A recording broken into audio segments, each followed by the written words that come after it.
Gloria, did you need something? Okay, so just I'm gonna switch off press the push to talk here.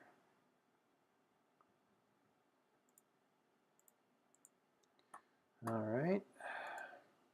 Okay. When we last left our heroes, the GM had a bunch of questions. Okay, where are we? We had 2 people who got advances at the end of last session. Is that right? Was it 2? I got one. And I think Link did too. And Link, did you take you raise rearrange your labels and take +1 to a label. Okay. So I'm just going to quickly take a look at where Link is right now with his labels and whatnot. Interesting. Interesting. All right, so you're adding up to, okay, cool. Very cool. That is fascinating where you put those numbers. I am intrigued to see how that comes out. And then Jason, did you have one? Yeah, I took the take a move from another playbook.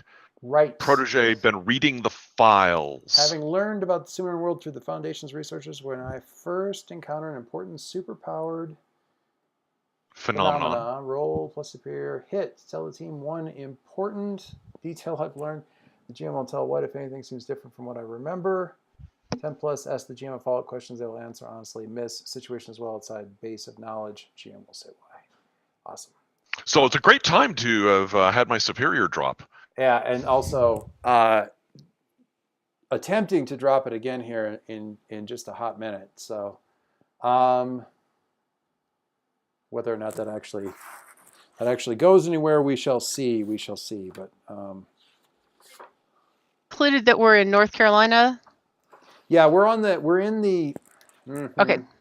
I should have that map handy, and I don't, and I'm going to fix that right now because I keep thinking about it and then not doing anything with it. So if you'll forgive me for a moment, I'm going to grab that and get it up here in a panel or something where we can see it a little bit more easily. So, super, somewhere in here I've got it. Maybe I put it.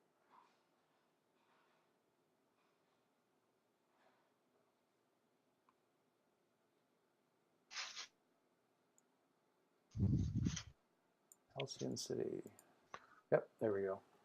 All right, so I'm just going to drag. First of all, I'm just going to drag it up here so you guys can just see it. I'll drop it on the front screen.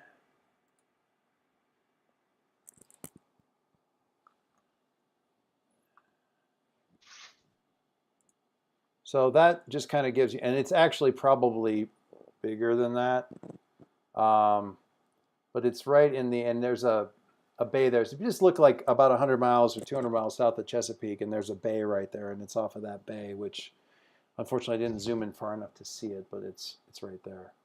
But that area there kind of is what takes up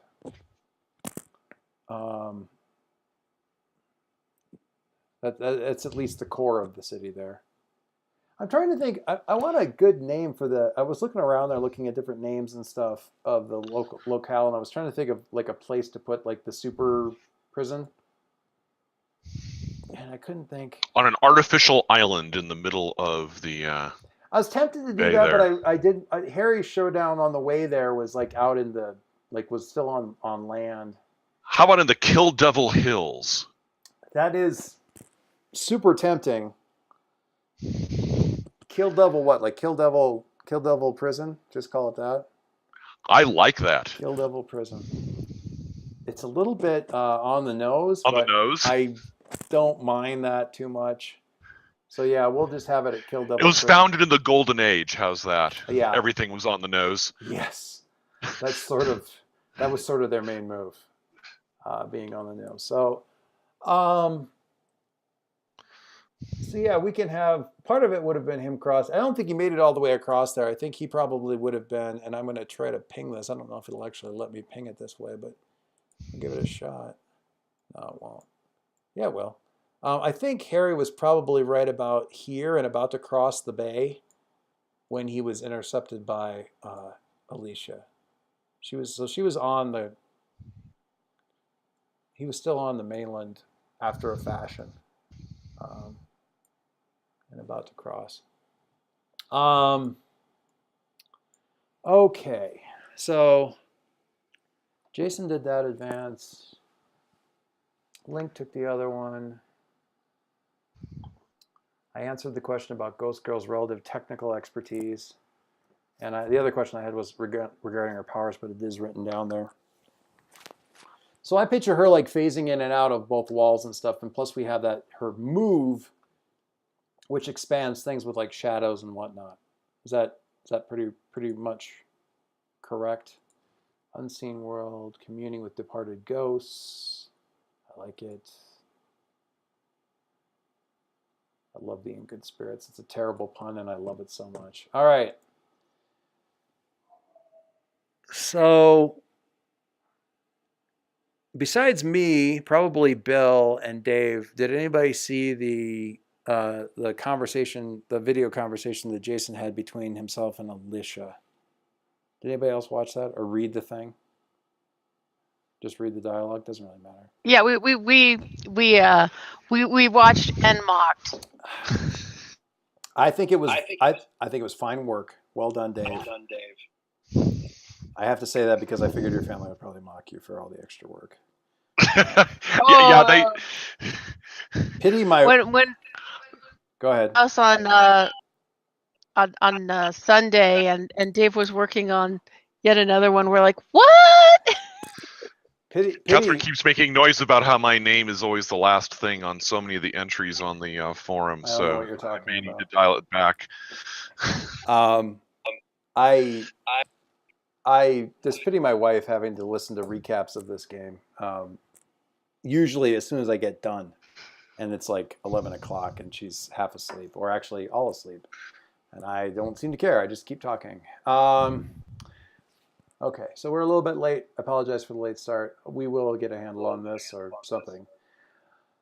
I watched it, but I don't think that matters. What's that? I watched it, but I don't think that's important. Oh yeah, she did. Yeah, she watched it. Anyway, so Dave, following up that conversation, I feel as though warrants Alicia legitimately trying to shift your labels. So I am just and she has influence. I think that's kind of a given. So when someone with influence over you tells you who you are and how the world works, accept what they say or reject their influence. So what I picked out of there was a couple things from what she's seeing is you just trying to rebuild your family into this nice pliable fill in the blanks kind of, the little brother who can look up to you and the rival who got the family smarts and all this other kind of stuff. So she sees you as really, I don't know if she would describe it as you playing Little House on the Prairie, but kind of that, which she sees as just sadly picayune. Picayune? Am I using that word right? Yeah. So she's shifting your mundane up, and there was another point in there where, and I would really like feel bad about this, except you wrote the dialogue. So I don't feel too bad when she says, "Oh, you really aren't that bright either, are you? You're really not that bright, are you?" So she's wants to shift your mundane up and your superior down. Because she feels like you're missing clues and that you're really just sort of doing this to build like sort of a family, which is just hopelessly pedestrian.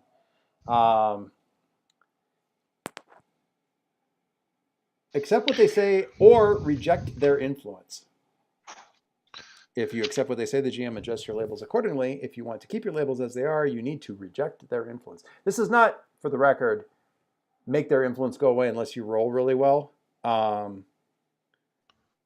I don't even think that's necessarily an option on here. You can't like actually get rid of their influence, but you can sort of reject what they're asserting about you. Well, I can reject someone's influence. If I reject someone's influence, I get to roll. Yes, when you reject someone's influence, and roll. get some cool stuff potentially. On a hit, you successfully hold on to yourself and tune them out. On a 10 plus, you get to choose a number of options from this list. On a 7 to 9, you can choose one option from the list. On a miss, Their words hit you hard. You take a condition and your labels adjust. So,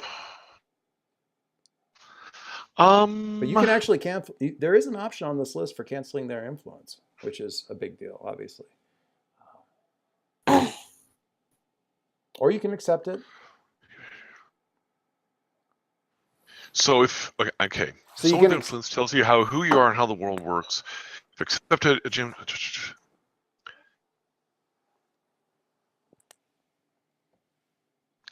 So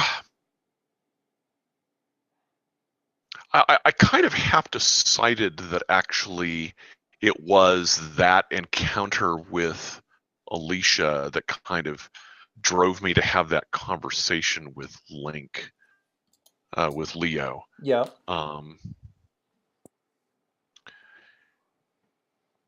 I know that therefore and as part of that he ended up influencing me. I'm just trying to decide if as part of that then I'm rejecting what if I'm trying to reject what Alicia said. Well, you know what? Situation where if somebody says something that you're not quite sure you like, but you still have some doubts about it, you kind of go start that conversation up in a different context to get a second voice on the subject. But so that's neither here. I mean, what Link ended up saying isn't necessarily, it can't retroactively really affect that, but it somewhat colors how you went to him, whether or not you rejected this, accepted it, whatever, like that. I feel like I'm gonna go ahead. I feel like if you came to Link afterwards, you have to have, even if you blow this roll, you have to have still been feeling like, gosh darn it, that's not right. Like you wouldn't have come to him for like that second voice if you weren't at least at some point pushing back on it, even if it wasn't entirely successfully, depending on, again, on how the roll goes. I don't know that I was going to him so much to push back on it as just like jumping Yeminis. Alicia's scary, and I need to get this in hand. Oh yeah, that's definitely a big part of it. But I feel like this. I think I'm going to go ahead and take her. I'm going to take her influence on me. Okay, so you're going to let your labels shift. I will let my labels shift. Okay, so Monday up and superior down. Can it go down? You can't go below a negative it's a -1, so let's take it to a -2. Which is as low as it can get. And your Monday's up to a +2. Well, this is a good session for you to do something to comfort and support people. And is that also pierce the mask, or is that superior? And pierce the mask, yes. Yeah. Finding out what people are, what's making them tick. It's a good session for that for you. So is everyone okay with it having been a couple of days? Yeah, that's fine. Okay.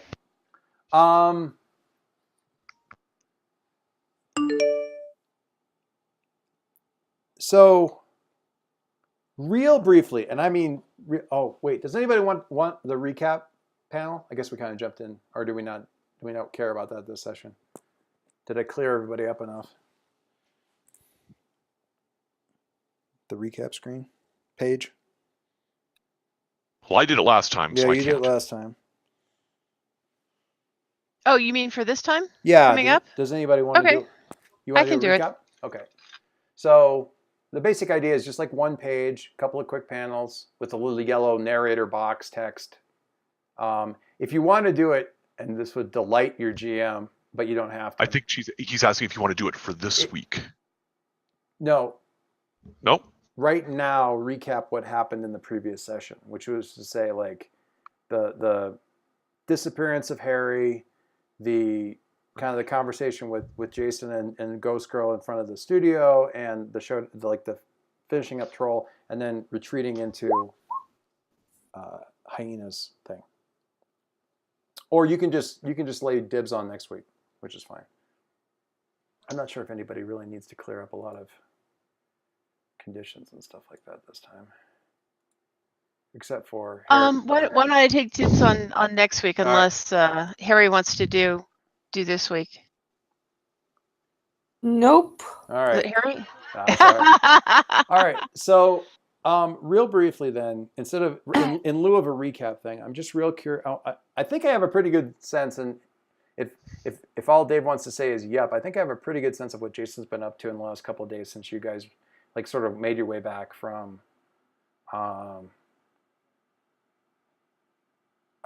Hyena's hideout, her shared hideout. But what outside of, has there been anything that you specifically want me to know about that you've been working on in the last couple of days, or doing, or talking to, or any of that kind of stuff the last couple of days? Projects you're starting. Are you just asking Dave or all of us? I'm asking Dave first, and I'm going to work my way around. Well, yeah, actually, I've got a list of things that I wanted to do, but let me go ahead and since I've done so much here, let me go ahead and let other folks kind of chime in on that. And okay. Mercury, I kind of want to get to you last, so I'm going to come back to you in a second. Concord, what have you got? What have you been up to in the last couple of days? Catching up on school projects. I probably have like some big essay that I've been having to work on, and then like probably my parents, like, you know, just like giving me, you know, Me too. yeah, what for about What? that whole interview thing. It's like, I'm hearing silence. Who are you not hearing, Catherine? If Dad is talking, then I'm not hearing him. No, I'm not talking. Was Mike? Were you not hearing Mike? we weren't hearing Mike. Oh. Whoever was supposed to be talking. I was hearing Mike. That's weird. I could hear Mike as well. The mic was hot. It's funny because I got just like a little bit of static and then nothing. that's very odd. So Mike, say something. I am saying something right now. He just did. Nope. I didn't hear that. That is so weird. Okay. But Dave, you could hear him? Yep. Okay. Well, let me, I guess, disconnect and connect back in. Okay. I can't think. I mean, there's. Well, they very I it hear is him. it is very possible to change a specific person's audio. Oh yeah. Like if I was loud last time, somebody might have like lowered my volume a little bit. I do that anyway to equalize people. Right. So Margie, when you come back in, or if you can hear me now, right-click on him and look and see if he's muted or his user volume is turned way down on his. No, I'm back in and I can hear people now. Oh. yay. Yay, Discord, I guess. So Okay, so you were working on some projects. You want to? You were talking about a conversation with your folks. Is that right? Yeah, they probably gave him like, you know, oh, you did the right thing, son. You know, good job protecting all those people. Just leave the villains to everybody else. Actually, I want to kind of. Yeah, there is a lot of that. They're very proud of you. Okay, so they're not really raking you over the coals, which is great. But they are. I mean, they are fussing. They're not hard on you, but they are fussing, which is practically the same thing to a certain extent, because they're like, you know, you did such a good job. They were very impressed with that shield. And I have noted on the Twitter that a lot of people saw that you put those shields up and protected people, which I think is very good that they see that about you, that you are not a dangerous boy. Because, and then she kind of lets that line kind of die off. It is good that they see you protecting people and not frightening anyone. I think that's very good. You should do more of that. I hope that is what they are training you when they have you out to their big home, the Gales, and when you practice, and this new team. They all seem like very good. They mostly seem like very good people. Because yes, Mama. about halfway through there, she realizes that she doesn't really want to loop Ghost Girl into that, because Ghost Girl like terrifies her and mortifies her and horrifies her, a little bit. But outside of that, pretty good. So, and I just need to look here. Well, and then I click on the wrong person here.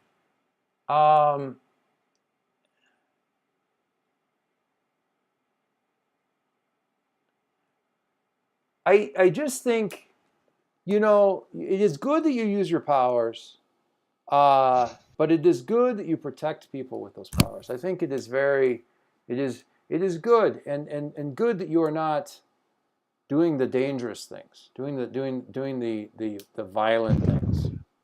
It comforts me because I will be honest, it worried me. She would actually like to use her influence on you to shift your labels, Concord.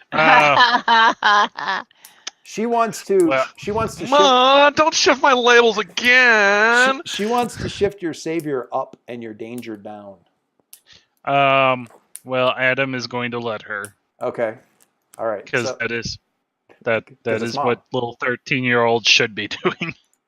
So savior up, danger down. That makes Mama very happy. My little boy will not be getting in fights because he would lose because his danger is low. No. Probably not how she said it. But in any case, that's part of it. And then a lot of homework, a lot of shots of the parents probably looking in through the cracked door while you're working on all of your homework and acting like a perfectly normal boy who's not going to set things on fire. Where do you live? Is it like an apartment? Is it a house? Is it like a townhouse? Is it a suburb thing? Are you in the city? And I asked this partly because I want to know how you're burning off juice on these quiet days. Oh, I think that he is. They're like super middle class. So I think if it's not like at least a nice like townhouse or something like that. Uh-huh. Like a rented townhouse or something like that. It's probably like an apartment near the suburbs sort of thing. Okay. And so like Adam has to Probably- like sneak. I would say probably a townhouse because otherwise you're not. I don't know if an apartment's really going to have enough room. Well, you don't have siblings, do you? Or do you have a little sister? He has a little sister. Yeah, I feel like 3-bedroom apartment's pretty big. Just as easily be a townhouse. Doesn't really matter, but yeah, something like that. Anyway, how are you burning off? How are you safely keeping yourself? Probably like on those like days when he doesn't meet up with Harry and the guys, it's probably like he has to like sneak off somewhere so he can like transform and like just fly around. It's like I'm just gonna make sure there's no one who needs any help, and I'm just gonna fly around for a while. Yeah. Flying around and not really doing much else has worked out pretty well, but lately, especially the last couple of days, it really doesn't feel like you've really burned off very much. I mean, it's still working, but it doesn't really feel like you've really tapped yourself out very, very much. You're not sure if, like one day it was very quiet and basically you just flew around for all, which was nice. But at the end, you came down kind of feeling like sort of almost in the same place mentally that you were when you took off, and that's worrisome for its own reasons. Just because, well, you don't want to have a bad dream and accidentally set your house on fire. So the terrible thought that the more power he uses, the bigger his reserve gets. Is in order to accommodate it. It's certainly that's a reasonable concern. Link, what have you been up to in the last couple days? Prior to the conversation with Jason, Uh-huh. he's just going about his normal business. After that conversation, he's having a panic attack. Okay. Tell me more about that. Because why don't you just fix the glaring bugs in my nanotechnology that my genius famous father invented? Can you just get right on that? So have you been so aside from the panic attack, and are you, well, we'll get back to that in a second. Actually, no, we'll talk about that. How are you dealing with that? Is that like a run to Numa to vent to your virtual My Diary in human form or humanoid form, or what does a panic attack look like on Link? He just holds it in. Of course he does. Of course he does.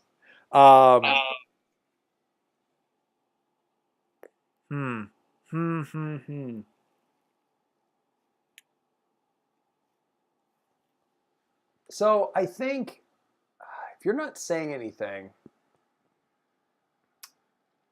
I feel like Like his friends know what's up. Like his companions who are Sure, literally like his imaginary friends come to life. They don't need to be told. They right. don't. Yeah.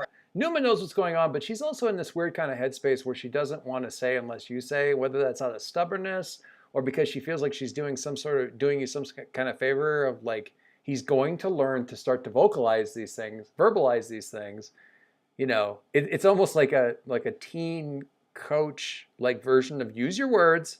So she's kind of not saying anything, even though she clearly knows. Otto knows, but doesn't really know what to do with it. Like, I'm not really good at these kinds of conversations. He suggests on a number of occasions, like a joyride, you know, a drive around, you know, driving along the Bay coastline is always, he thinks is always fun. They actually have one activity that they will go do, which is like go find a big parking lot and Link will throw the football and Otto will peel out and catch it through his open window and bring it back. I love it. That's great. You're playing catch with your car. Yes. It's half adorable. It's half the weird father son moment from Guardians of the Galaxy, and it's half David Letterman quarterback sketch. So I don't know if you guys. And it's all sad. It's all sad. Thank you from the editorial peanut gallery. I'm going to mark Insecure twice. You don't need to. Well, you can mark one if you want to. I'm fine with that. It's already marked. A little bit. Okay, you don't need to mark it again. Not that would do anything. So, Mercury. Sure, would it would uncheck it. Or actually, Ghost Girl. What have you been up to? I'm going to get to Mercury last. Well, so there's a couple of things. One is actually I went home and talked to some folks about my manifestation, as it were, to see if you know they had any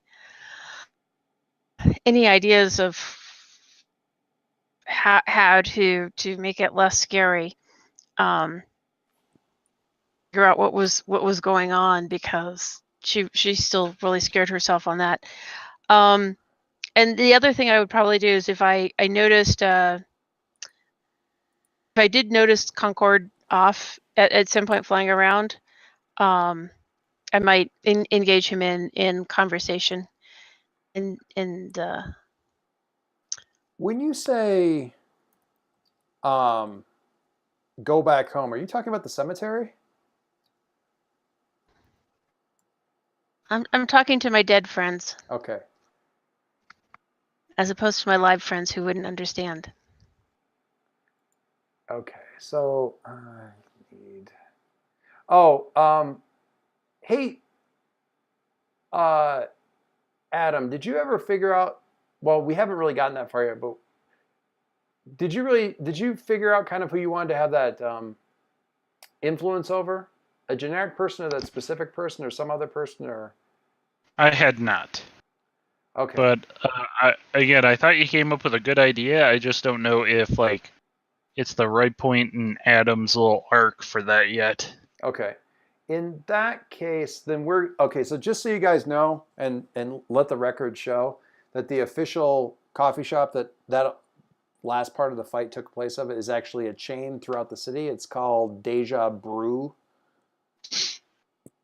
And that's why it's the chain name, is because they're all over the place, and they try really hard to sort of. There's actually a lot of conspiracy theories around it, like what is that comic? Oh, Scott Pilgrim actually for the longest time doesn't realize that the different Starbucks are different Starbucks. He thinks every Starbucks he goes into is the same one, and it's really weird for him when he goes into one and asks for this friend of his that works there. And it's like, she works at the one down. Yeah, she works at the one downtown. He's like, yeah. So where is she here today or not? Like, because he kind of thinks that they all go. I need a name for.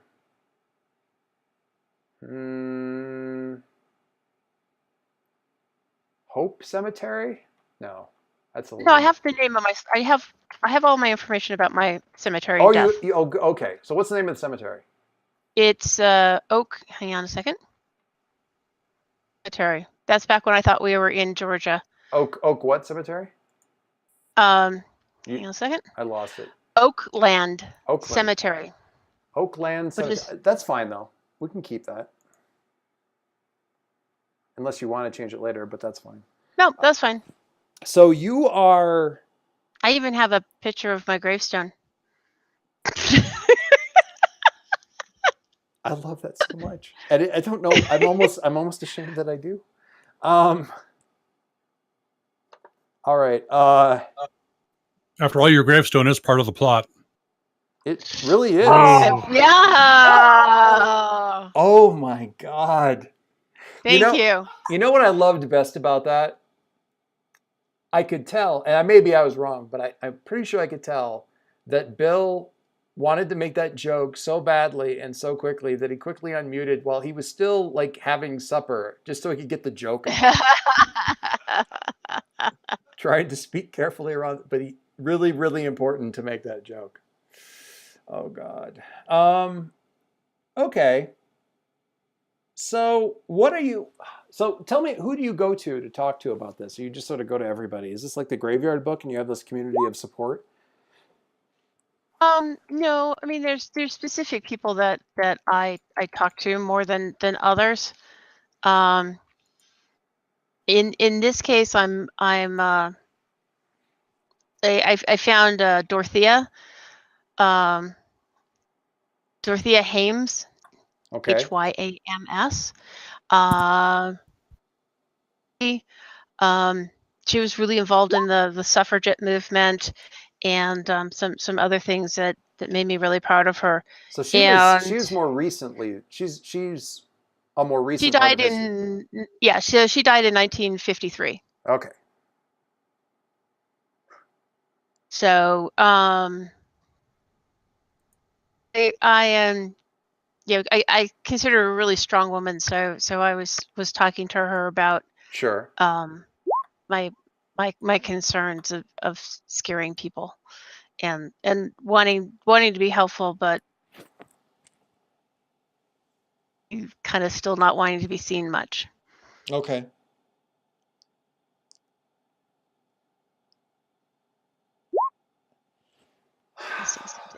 Her... I'm going to think about this for a little bit. I got to approach this. I think I need to approach this somewhat carefully. The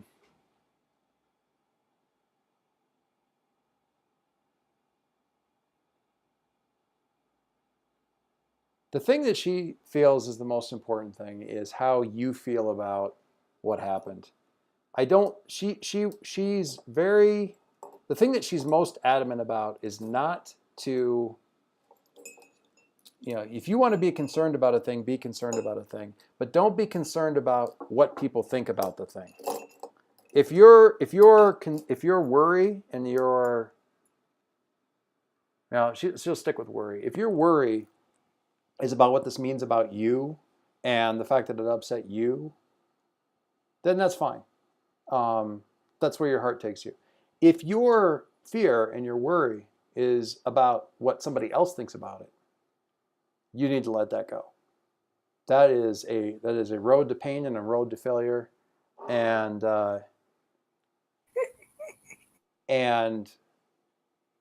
no good will come out of that in the long run. It can be the person closest to your heart, but if you're hung up over what they're thinking about it, you're not putting yourself in the right frame of mind.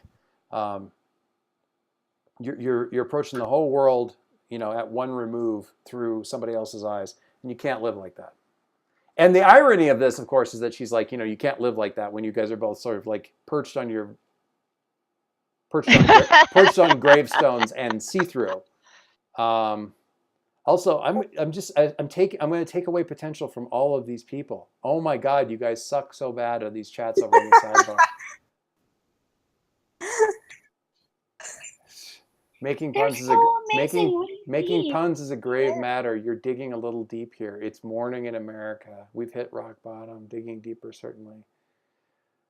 I made that joke already. So you did. I just thought I'd raise it again. Oh my God.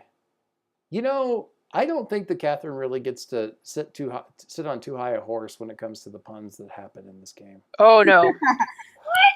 Acorn I has learned it not from fallen you, far from that tree. I No, learned it from you. not me, certainly. I am. And then she Dad. There was a started dad the in there. acorn. Yeah, okay, fair enough. They're all dead to me. Okay. I don't think that there's a move here. I don't know that she's necessary. No, I think Yeah. it's just sort of that's what she's. I mean, it's not like she has a house that she hangs Yeah. out when she's not doing stuff. So We might loop back I to the.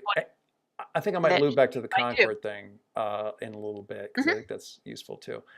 Link, once you get this kind of to where you can feel like you can process it, does that mean you spend more time over at the quill thing? Or are you working on your own? And I'm also curious if you are working on your own, what's that look like? Like where I was a little. Are you with foster folks right now? What is the deal with? Or did A just set you up with like sort of a boarding situation, or what was that? How'd that work out? I got emancipated, and so now I'm living in an improvised lab, basically under a junkyard. Does A just know that? Does what's his name? Waters? Agent Waters know that? Yeah, Ted Waters will know. Okay. And so Whether will he, Ghost Girl, but So you don't know that she knows. that's fair. At some point in time, Whether he go ahead. whether he told the rest of them is up to you, but he's a sharp, very very sharp tack. He would not miss this trick. Which trick? Knowing that she knows. No, Link hiding out or trying to like get somewhere. But the thing about a junkyard in Halcyon City is that with all like the super battles going on, people throwing away like these ridiculously high tech scraps of battle suit or robot or whatever that people just show up with every couple weeks. There's a surprising amount of awesome stuff you can salvage. Yes, I have no doubt. No doubt of that. Didn't you say that you had? Wasn't there like a sort of a salvage guy that was sort of a mentor / foster guy for you? Is he the same dude, or was he? Did he sort of inspire you to do this? He kind of inspired it, yeah. Okay. So that was one of Link's foster parents from way back in the day. Right. I thought that was a while back. I just wanted to make sure. I love Mike's comment over here. The ghost is telling someone not to dwell in the past. I don't even know what's real or not anymore. Yeah. It's not. I'm not saying the ghost isn't saying don't dwell in the past. The ghost isn't saying don't worry about what other people think a little bit. You've got a suffragette. You. A suffragette would definitely be, you be you do you, and to hell with everybody else. I think kind of attitude. Now That's fair. This was not. Yeah, it's kind of hard to. I got to put myself in a certain kind of mindset for that. This is not. I want to make this clear about the cemetery. You guys weren't just hanging around out here like having knitting parties for the last 120 years or whatever. This is a recent development that has occurred since.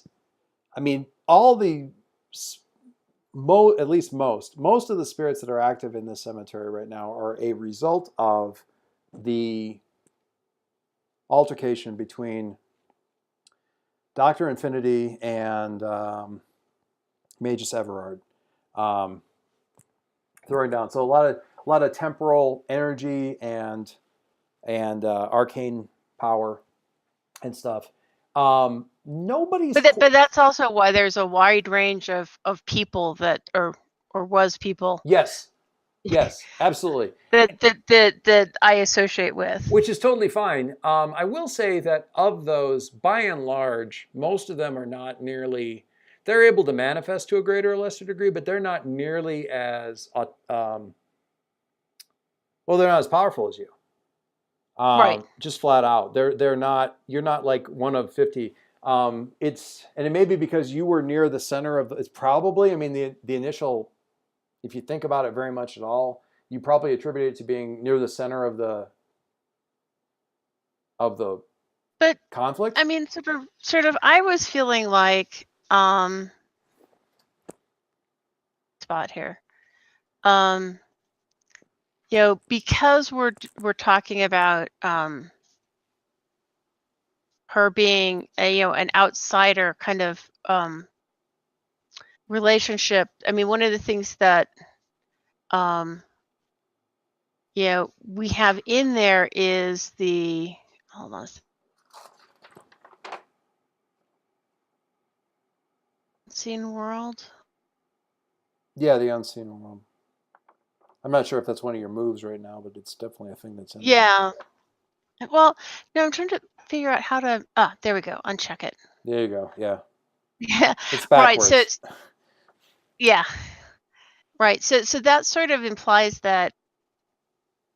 I mean, the way I pictured this was more that there were others there, but it wasn't necessarily that they were in this world.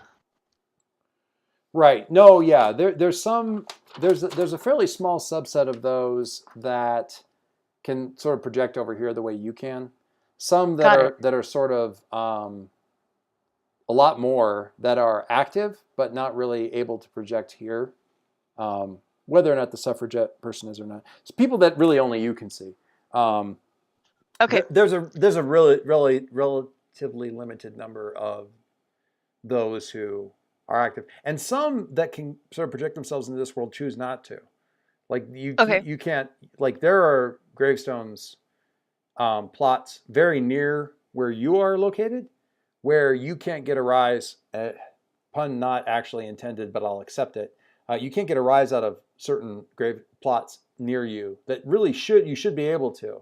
So either they're just deciding not to interact, or there's 100 different reasons. Got it. Some of them aren't lively, and feels like weirdly like they should be. That's kind of disturbing in itself. It is, and it's meant to be. So there you go. Mission Thank accomplished. you. I appreciate that. Mercury. So for you, I'm starting with you. It's like the beginning of the school week, and the bell ringing. And is this like a school uniform kind of private school?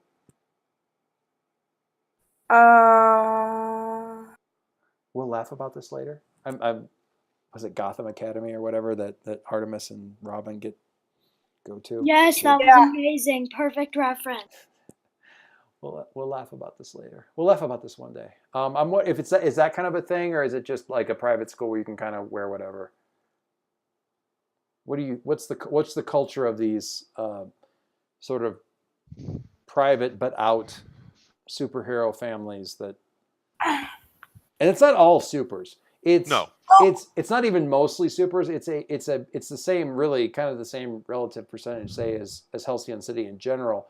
But there's so you've got your famous families, your famous supers family. It's adding a tremendous amount of prestige to the elites that also send their families here. They're generally speaking, the kids are mostly cool, and then there's about 10% that are completely insufferable.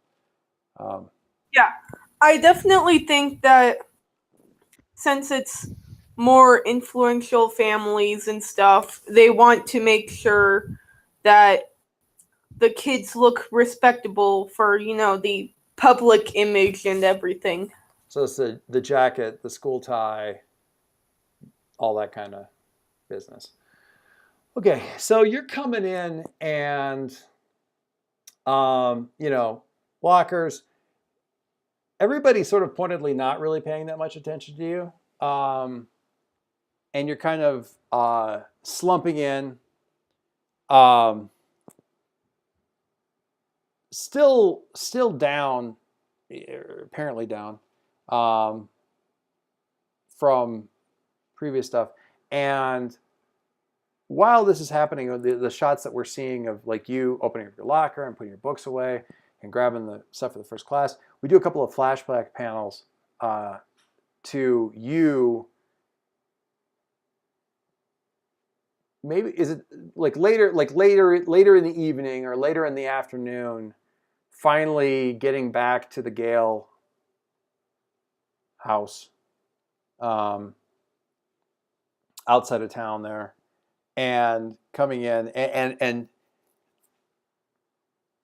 and just barely getting into the front door, trying to come in kind of quietly, and hearing your father say, "Harry," because he's in his study, and Yeah. Run, Harry, run.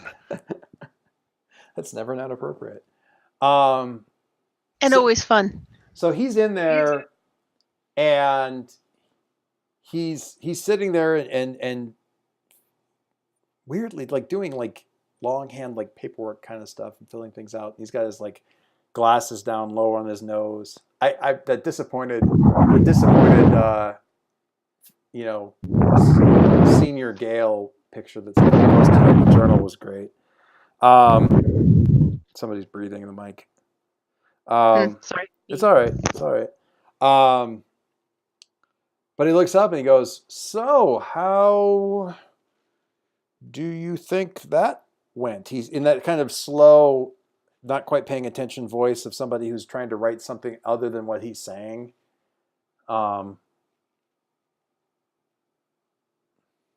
Caught you on the news earlier and the interview earlier.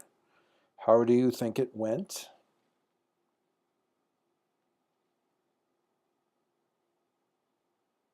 I went to a parallel world. Right. I didn't see that. Was that after you carried Iconoclast away from the city? Oh god. He doesn't even really freak out about it. He just wants to know kind of when it happened. Yes.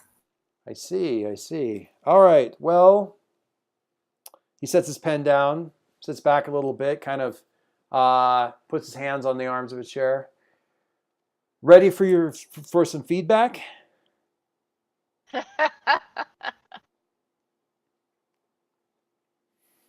You're not a wizard, Harry. Run, Harry, run! He stands up and he goes, So I watched the interview. I watched the showdown there with that young iconoclast. I saw what you did there. We caught that on the camera still, where you carried her out of the city. I have to say, you may not want to hear it, but great job. Really, I tell you what, I'm impressed. Your mom was blown away. I mean that actually, well, not literally, but she's been working really hard trying to get you to do that trick with the cyclone, and you pulled it off, kiddo. You nailed it. I mean, wow.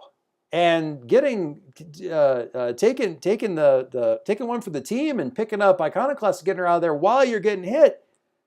That was a stand-up move. And Mark V heading out of town.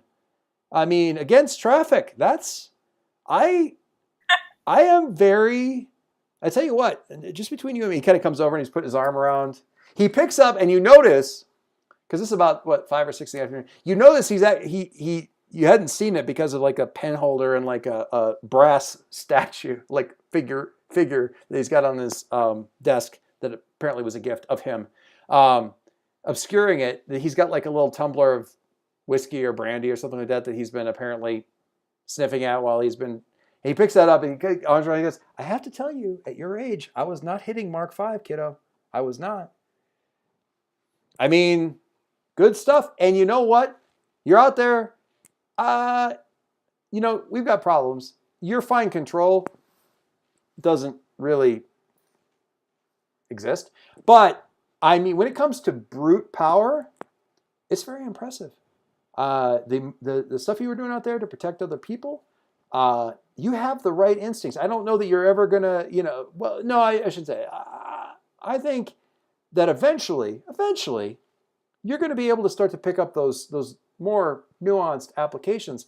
But your instincts are good, your gut's good, and you've got the oomph to really make sure you stick to those instincts. Protecting people. Don't worry so much about the finer applications. It'll happen or it won't. I'm not really worried about that right now. But you did the family proud, kiddo. Yeah. I mean, Thanks, Dad. if every time you go out there, what I see you doing is not trying to show off your particularly great control of your abilities, but you're out there saving lives, couldn't be happier. Couldn't be prouder. I'm hearing a theme here about parents wanting us to save lives, but not necessarily get in danger. It's not exactly the same. No, the danger isn't exactly what he's saying. His thing, because I was kind of looking at the stuff that Mercury can't do, and a lot of it's sort of that fine. It's like phasing. You know, you're talking like speed at a cellular level. You know, the speed. He's good at the big uses, the big sort of straightforward uses of the stuff. Not so much the fine applications. I'm considering taking back your not a wizard heritage comment. Okay. I'm shocked at my own self. I'm impressed. So that's the good news. That's the good news. The bad news is that Dad wants to shift your labels. Of course he does. Of course he does. Hold it. Doesn't everybody? You know, you're not always going to spot what's going on, but you know, if you can keep your head up and keep your head on the swivel, and let your instincts just sort of rule the roost, I think you're going to be in a good place. Don't worry so much about, you know, you'll catch up to all the other little all the little tricks, I guess, just tricks that some of us has figured out with the powers. Don't worry about that. He's trying to downplay all that stuff. And you're going to be just fine. So Dad wants to move up your savior and move down your freak, which is... Well, unfortunately, he can't move up my savior. Right. So what he's saying about this is that, you know, you're not really there yet when it comes to manipulating your powers, but you got a good instinct for, you know, saving people, that kind of stuff. So he can try to move your powers. He can try to shift your labels, and he can't. There's downsides to that happening. Shift your labels. I can't remember where. Oh, shifting labels. When you shift a label, it means that your view. Blah, blah, blah. If you ever need to shift a label above 3 or below 2, mark a condition instead. So while Dad is saying a bunch of great stuff, he's talking you up and potentially actually making you more insecure. Sure. I mean, that would be the condition that makes, or it could be guilty, because the whole thing with protecting other people was just you trying to think of the one thing that you could even do. So it wasn't even that you really think about protecting people. You were just trying to think of anything to do. So you feel like you're maybe, you got imposter syndrome going on. Or hopeless because you're never going to get these little details right. Yeah, there's a lot of options there. No, I'm not saying you have to check it. You don't necessarily have to check it yet, because you don't have to accept what he's saying. You can push back on it and choose to reject their influence and say, you can kind of, you know, push back and say, you know, face off with him or not. It's up to you. Yes, but if I do let him shift my stuff around, I get to mark potential and take +1 forward. If someone with influence over you tells you who you are and how it works, accept what they say. If you accept what they say... I move the legacy matters. Oh, okay. Let me look at that. The legacy matters. When you take influence over someone from your legacy or give them influence over you, well, they already have influence over you. But then further down, when someone from your legacy causes your labels to shift, mark potential and take +1 forward. Yes.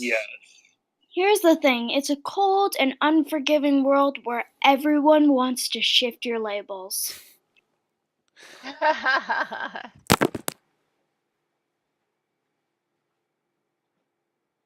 Kaylee, I'm in high school. Exactly. The mean thing, oh God, I feel like a jerk for that. But the thing is, it's not going to shift your labels because he can't shift them. None of them move if they can't move. So the only downside here. Oh, Yeah, but he's still move. trying. Yeah.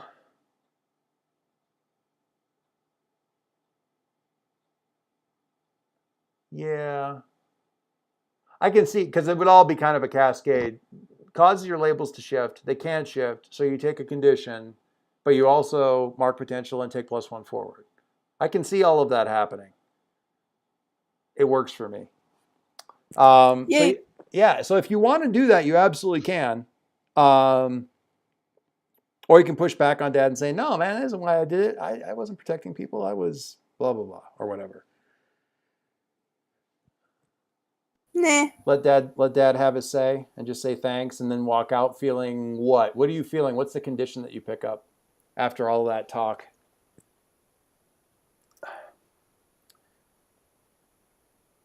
Are you insecure? Are you insecure now? Are you guilty because he misread it? Or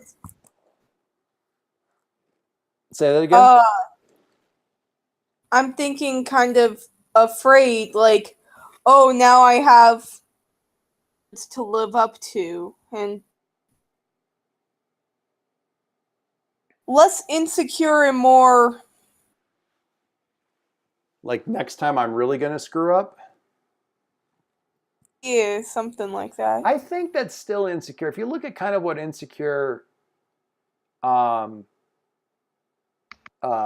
affects there on the sheet, it's a penalty. It's you're at a penalty to defend, so you're not necessarily going to be and also reject what other people say. So you're really going to be kind of like lagging, not because you're slow, but because you're worried about like you're waiting for somebody else. It's the doormat condition. Yeah, you're kind of like you're really doubting yourself, so you're listening to what everybody else has to say first before you actually make a move, kind of thing. I can see afraid too, though, because you're not sure. But I don't know. I feel like you could. There's so many good ways to look at this, honestly. Because he was talking about you're not necessarily going to read the situation, well, but just go with your gut. That could be guilt. That could express itself as the guilty thing because you're bad at assessing the situation, or you get a penalty to assess the situation. I don't know. What do you think? I can see probably best one would be sort of insecure because now he really thinks you can do this. So now, before it was like, at least there was the comfort of him like not expecting that much, but now they are. So now the downsides of screwing up are even higher. But I could see afraid for that too. Whichever one feels good to you. I'm going to go for afraid. Okay. I love the weird dichotomy here because you're afraid, but at the same time, it feels really good to have dad say good things about you. So the potential kicks in, and you got a +1 forward on your next roll. But it definitely leaves you conflicted, which is where we find Harry still a couple days later going back into school and, afraid of what's going to happen next.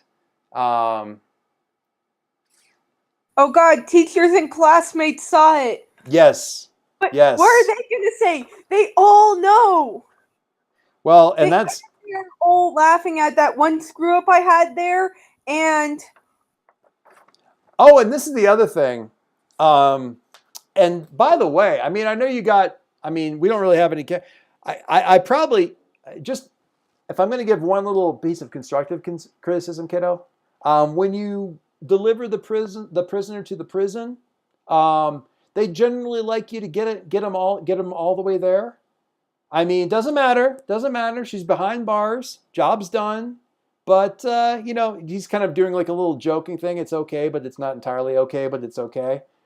Just next time, all the way up to the front gate and through the front gate's probably a little bit better than 10 miles away and left alone in a field. Just saying. But no, good job.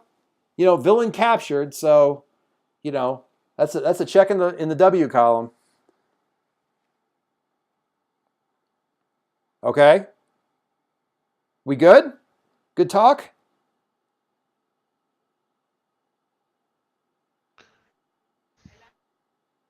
I can't tell if Catherine's mic isn't working or if she's just like astonished.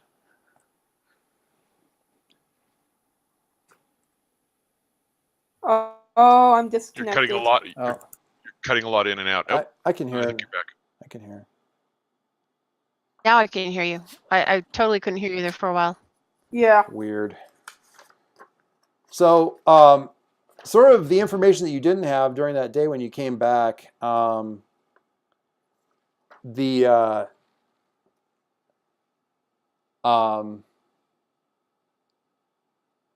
your dad sort of dropped something in is apparently Iconoclast was captured.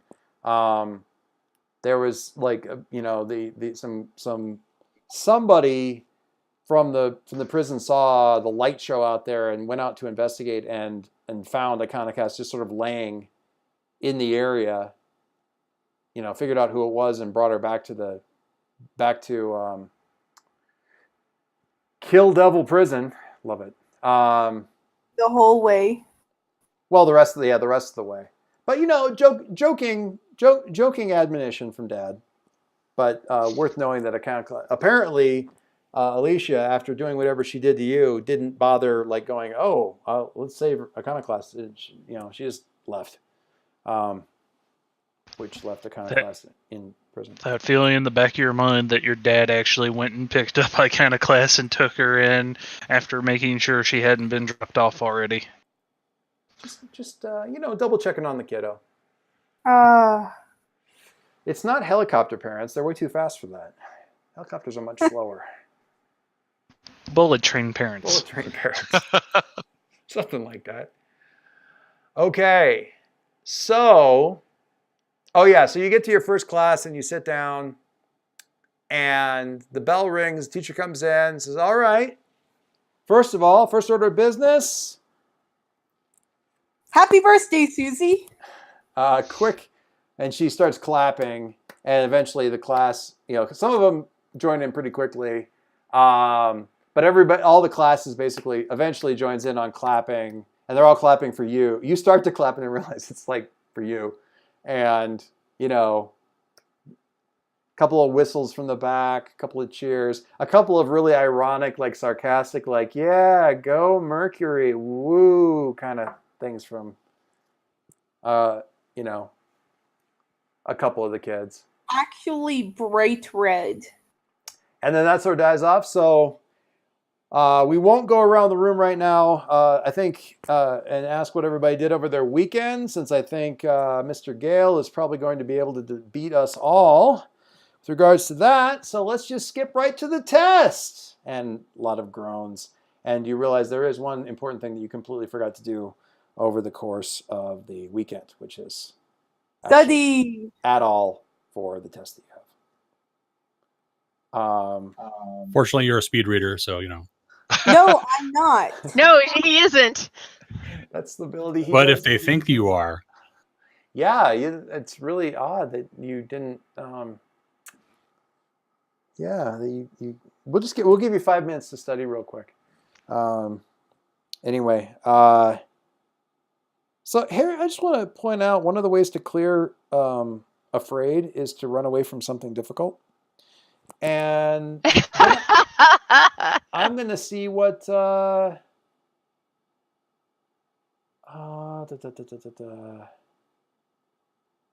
We're going to jump back a little bit in time. The people are going to be writing into the editor on this comic book for like a month on the continuity, like the timeline and things, because now we're jumping back in time to like the Sunday when Concord's out flying. And Leslie, you're cruising along and like sort of,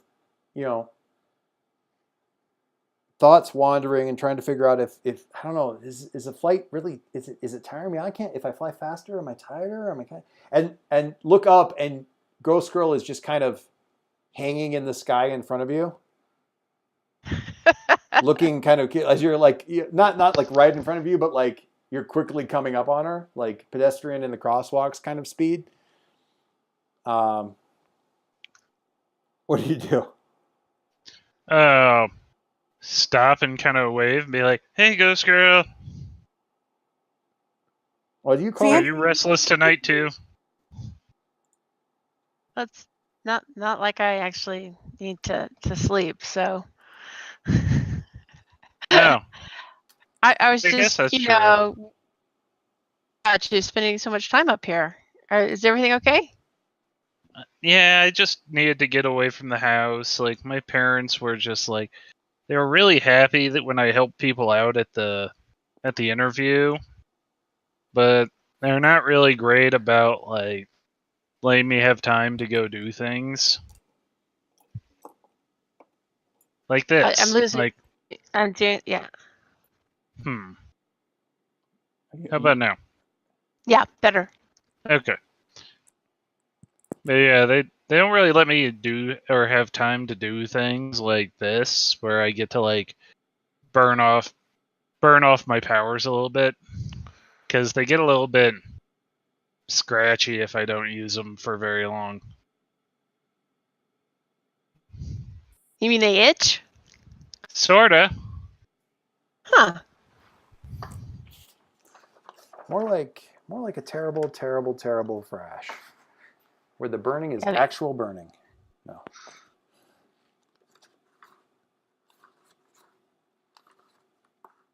So flying helps? It did. Doesn't really help much anymore. Huh. Wonder why that is. Have you tried I don't know, flying higher? Guess I could. I mean, I don't know how far I can go up.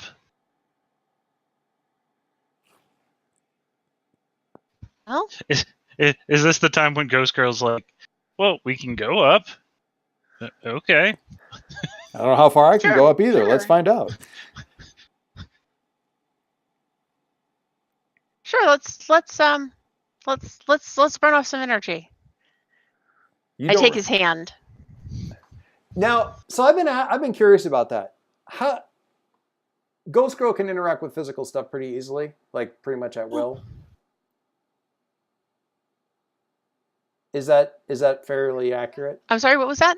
So what I was asking, Ghost Girl can sort of interact with physical stuff fairly easily, like being corporeal, at least to some degree. Taking his hand, for example, or picking stuff up, anything. That's all normal. That's all possible for you. Is that right? Right. Okay. I just wanted to make sure. I didn't know I mean, if that was like kind of takes an effort because I'm in the air. sure. So I mean, I can't like get fully corporeal, but Sure. What's it feel like to you when you take Link's like or not Link? God damn it. Concord's in like sort of full Concord mode. So what's it feel like? And Concord, if you want to jump in too, let me know. What's it feel like to take his hand when he's like all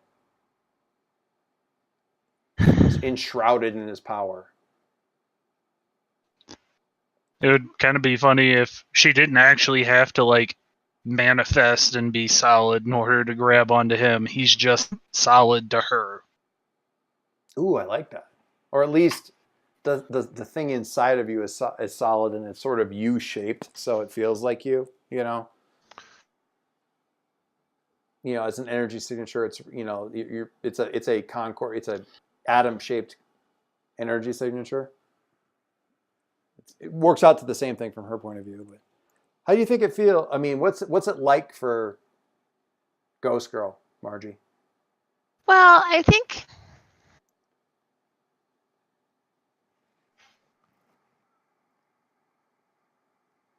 I mean, I'm trying to picture it. I mean, so I'm thinking, in some ways it's like grounded electricity.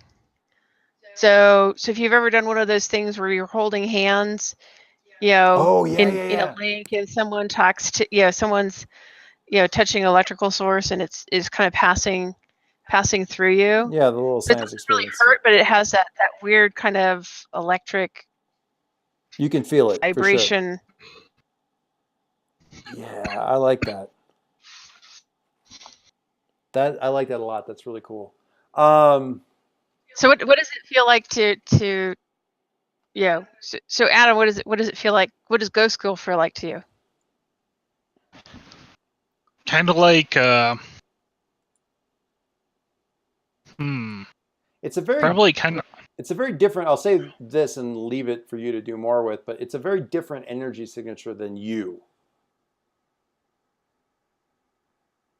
You're a whole different kind of, or the concordance is a whole different kind of energy signature than her.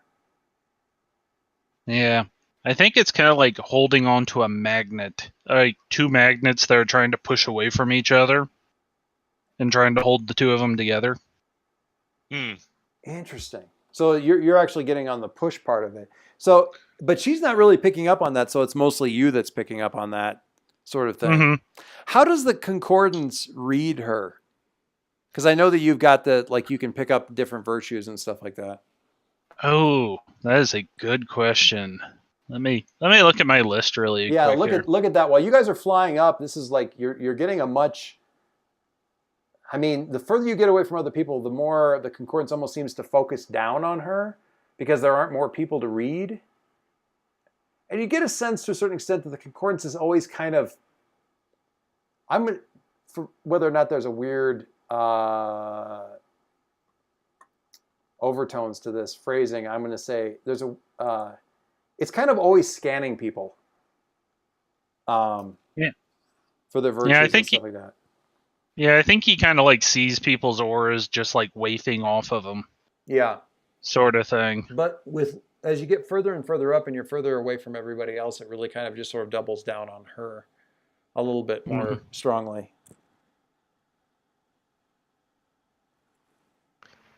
So.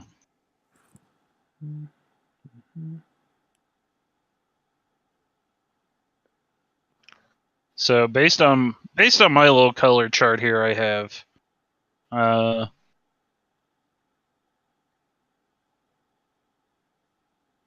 gonna say I'm getting a strong read of green and teal off of her, which would be compassion and compassion and a little bit of sacrifice. Interesting. Okay. So all like positive. Certainly what the concordance would see as positives, though. Yep, because I don't think I really see any like deceit or hatred or cravenness here. At least not in this moment. Yeah. Yeah. Is she still is Ghost Girl still feeling the fear from her outburst? No, I cleared that. Yeah, no, I know. I know you mechanically cleared it. I'm just wondering if it's still kind of a lingering thing, anything for him to pick up on. But if not, well, I think there's probably a sense of self-doubt in there. If that's a reasonable description. Yeah. Yeah, sure. So you guys are flying really kind of up. I guess Ghost Girl can fly. She can fly. Whatever. She's a ghost. Of course she can fly. She can stick. Can fly. She can stick with living things, if nothing else. It does get a little bit harder though, Ghost Girl, to as you get further up, because you're getting further away from the world. My anchor. Yeah, it's like your anchor. I don't know that it's necessarily. I mean, your head kind of wants to make it the cemetery, but it isn't like that. It's really just being further away from the world is just disquieting. It gets more and more like a building tension kind of thing the further away you get. And you find as you get further away from the world, you can sort of counteract that by getting like moving in closer to Adam and his aura. Okay. Just being closer to him, it works like sort of a surrogate to that. So you're not sure how you would not be very comfortable going a lot higher by yourself, but you can stick with him and probably go as far as you need to go, really. Concord, how far can you go? Actually, I think he probably, like, as he gets further out, it like gets easier for him to like tap into his powers. Like, you know, the universal concordance is sort of a cosmic entity or a cosmic being. It gets a lot less complicated the further away you get from regular people. Yeah, and well, space is the natural habitat of cosmic beings. So,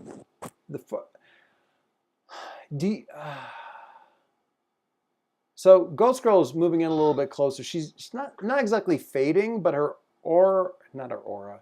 Yeah, her visibility is shifting a little bit to be more in line with the colors of the concordance as you go up higher. What do you do? I'm just gonna be like, "Are you okay? Like, you're looking odd for you." Well, I'm feeling a little disconnected, but I'm okay when I'm with you. And they're like, well, we can head back down if you want. I mean, this is, this was just you're to pretty figure high, stuff out. You're pretty high up. You're pretty close to. I mean, you're quite high up. I mean, you can very easily look down and go like, oh look, I can cover up Halcyon City with like most of my hand. Kind of It's high. like on the right day and time, we could be like, oh, look at that. That's the International Space Station. Yeah. Like there's that glint right there look at that. So what do you think? Head back down? Keep going up? What kind of... How are you feeling? That's probably when Adam's gonna be like, weird, like not bad, but just different. It feels like if you go higher, like you can almost hear something. Like you almost feel like you can, if you just got higher, not a little higher, but higher, you could hear something. Like you're almost like it's at the edge of hearing isn't quite the right word, but like there's a signal you could pick up. Like if you could just get away from a little bit more of this noise. Ooh. So I think I'm just gonna like look at Ghost Girl for a second and be like, Ghost Girl, you're a ghost, right? Did Ghost? Well done channeling the 13-year-old within, by the way. Ghost Girl, you're a ghost, right? Do ghosts hear voices? You mean like now? No, just like ever. Like voices of things that aren't there. I mean, usually it's because there's, it's like another ghost or something I can hear that maybe I can't see, but I don't just hear voices. Why, are you hearing something? Well, maybe there's something. He's got like probably just not even thinking about it. Like, because again, power's working easier. He just sort of puts his hand out and there's like, little directional arrow out where he's pointing and all that sort of stuff. And he's just like, somewhere out there, like I can feel something and I think I could go listen to it. But do you go listen to those voices? And this is weirdly parallel to some really kind of... Yes. Did you ever, March, have you ever seen the movie The Frighteners? Mm-mm. Are you surprised? There's no, it's actually an early Peter Jackson movie with Michael J. Fox in it, and it's delightful and weird, and a favorite of mine, but kind of like the Tremors of ghost movies. If that makes any sense at all. Probably doesn't. One of the things that you've been getting rumors that nobody really wants to talk about, or most people are just kind of giving you blank stares like, I don't know any idea what you're talking about, but there's sort of a rumor in your home area of something that's scaring the ghosts. Actually, several somethings, but there's something out there that's almost like the way people react to ghosts. There's something out there that the ghosts are reacting to in the same way, and there's been this talk of like these whispers. It's not at all, you don't think, what he's talking about, but it does remind you of this sort of troubling thing that you've heard about, and then you can't catch a lead, so it kind of goes to the back burner, and then you hear about it again and go, right, you ask some more questions and don't get anywhere, and that kind of thing. So it does kind of remind you of that, the fact that there's ghosts out there that are apparently scared of something that you haven't been quite able to put your finger on, but they always mention the whispers. Unique thing. So there you go, a little bit of background stuff as that flashes in the back of your mind as Harry's talking, or my God, I can't keep anybody's name straight tonight. As Adam's talking about this, do you go and listen to the voices kind of thing? What do you do?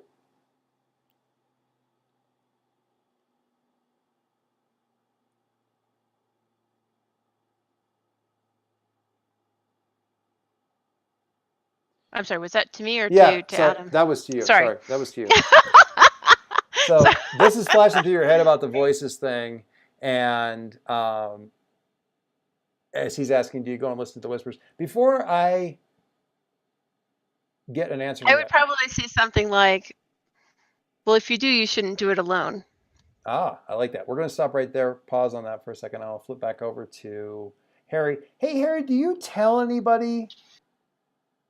Because the assumption amongst your teammates, I'm going to say teammates, the assumption amongst your teammates is that Iconoclast, nobody, like Troll got away somehow or de-rezzed or something. Iconoclast got away, and now Dad's dropping this thing on you of, we caught Iconoclast. Do you get a hold of anybody and tell them that? Like right away or at some point, let them know that, hey, we did actually catch them? Yeah, I think next time we have our together, which, happens so much. Team pizza night? When we all go over and chill at Jason's house. I like that. Chill at Jason's house, which is like this 65-story skyscraper with a gigantic Q on the top. Jason's house. Complex facility, compound, place. Jason's place. Because remember, if you live in a mansion, you're the only one not allowed to use the phrase mansion. Yeah. Yeah. I'll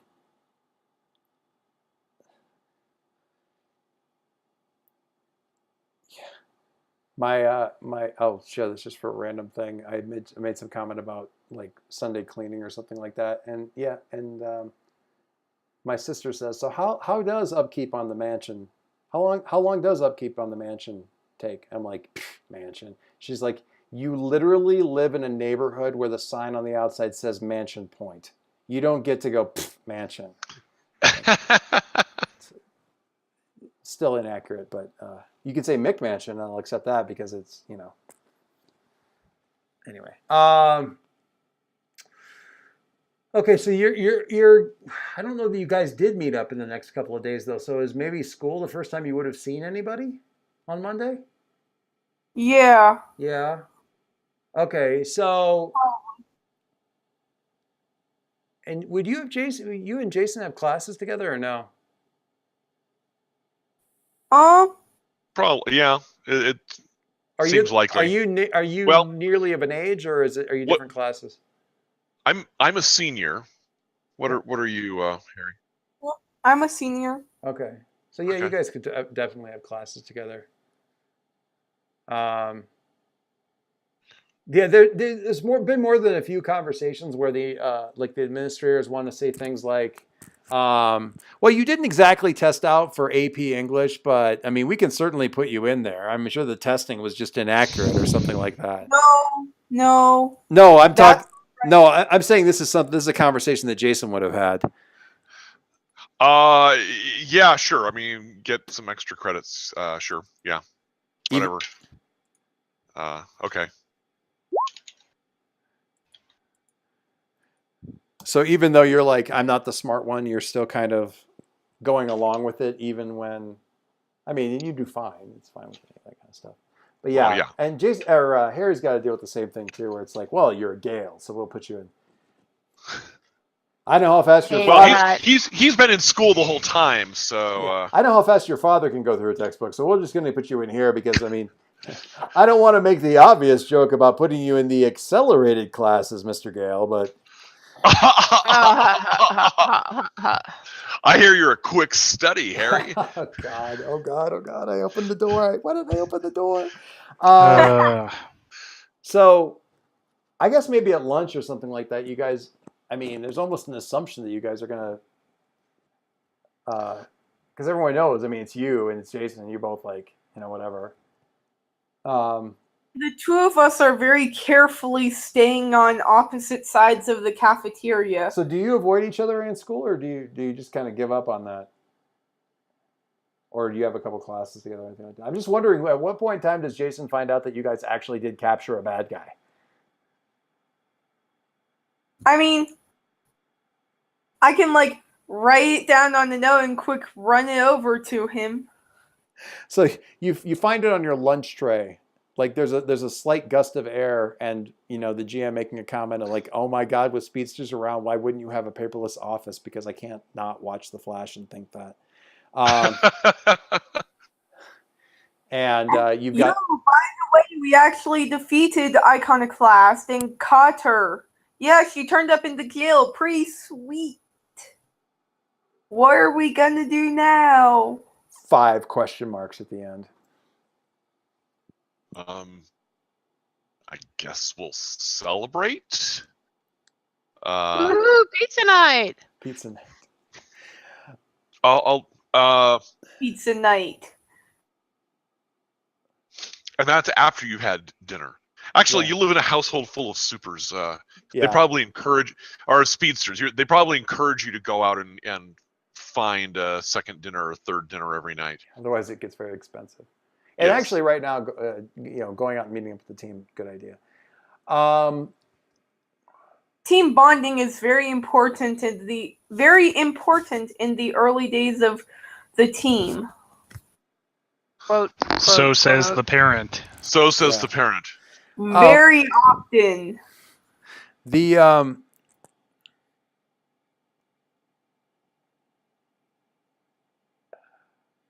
It says it right here in chapter 3 of Team 101. Super Team for Dummies by the Crimson Nightshade. So That poser. So God. So Adam, well, I think if you do go and listen to the whispers, you shouldn't go alone. What do you do? Well, I think, and this is just me, I think we've both taken a moment here over the whole scene to support one another. Okay. Does that sound accurate? I think that she's been supporting you. I don't know that she's really come out as anything, like she hasn't really talked a lot about herself or what's going on with her. So Okay. I don't know if you need to, I don't know if there's, you're reading her as being supportive and being empathetic and that kind of thing. You're talking about what's going on with you.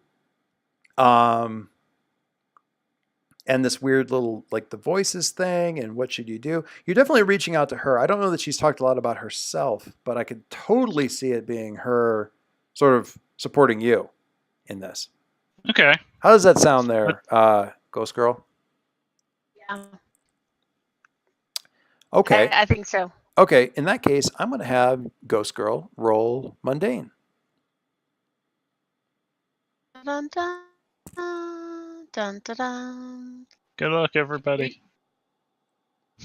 Good luck, everybody. Mundane? It is mundane for comfort. Because I have in good spirits when you comfort or support someone by telling them. Well, that's not true. Okay, yeah, that's a different one. Okay. It's a different kind of situation. Mundane. Yeah. Oh, this should be fun. It could be worse. It could be danger. A hit. A hint. Woo-hoo! When you comfort or support someone, roll mundane. On a hit, they hear you. They can mark potential, clear a condition, or shift labels if they open up to you. On a 10 plus, All right. you can also add team to the pool or clear a condition yourself. So that part doesn't come up, but so basically, so she's saying, we shouldn't go. You should if we go, you don't go by yourself. And what's your reaction to that? He hears her, and I think it's time for us to go find out what this voice is or what this thing is. Okay. Right now? What do you say or do that opens up to her as you're going and doing this thing? I mean, or what's your? I mean, that's the action. I'm just wondering, because when it's all said and done, however you react to that thing that she says is what Margie gets to kind of decide whether or not it felt like you opening up. Yeah, and I think that's when he's,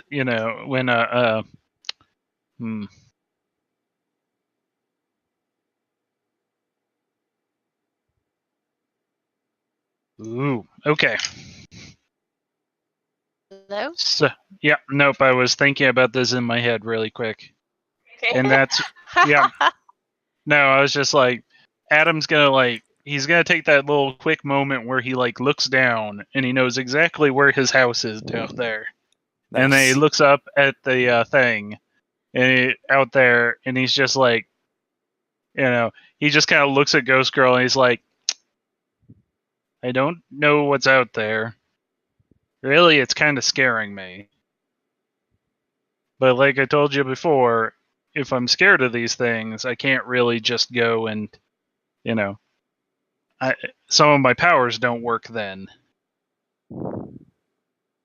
And so, I think with you here, I won't be scared. Ghost Girl, does that feel like him opening up? Definitely. Okay. Just don't let go. Yeah, that could be potentially very bad. Yep. Okay, so cover support, blah blah blah. You can either mark potential, clear a condition, or shift your labels, Adam. I am marking potential. Yay. And preparing to advance based on what happens next. Okay.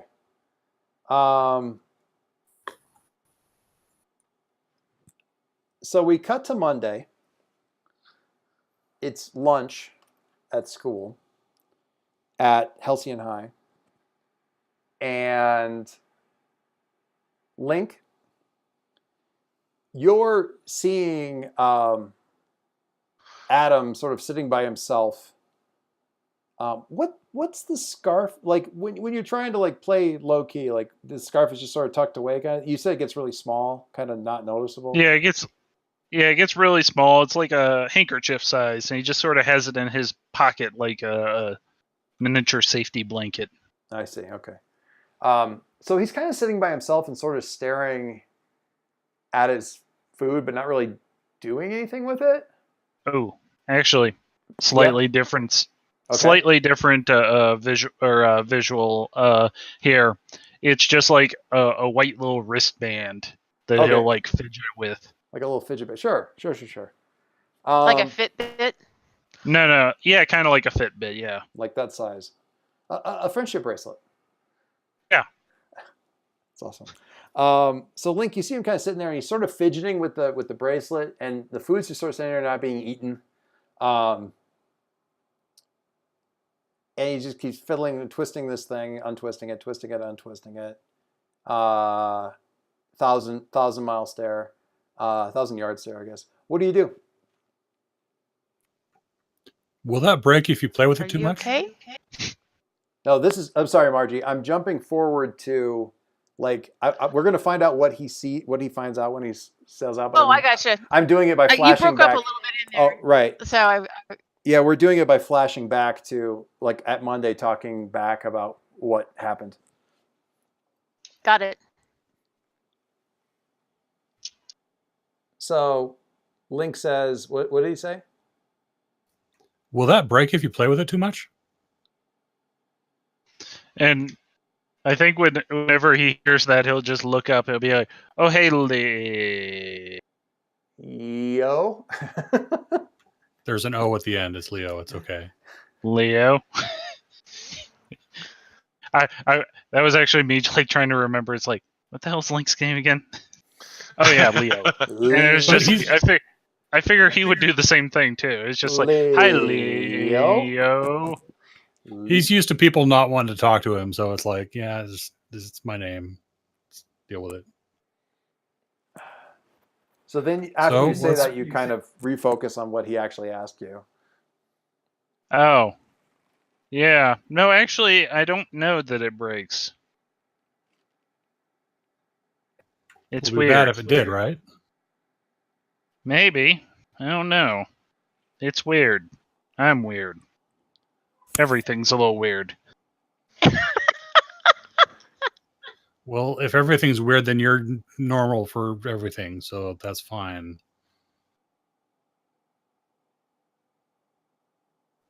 Like if most people are right-handed, but if the world was made of left-handed people, being left-handed people would be normal. So it's okay. I mean, weird is not a bad thing.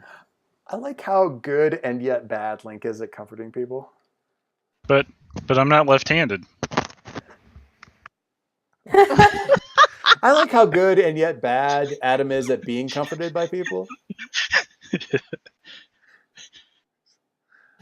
You know who else said that? No. 85% of the population.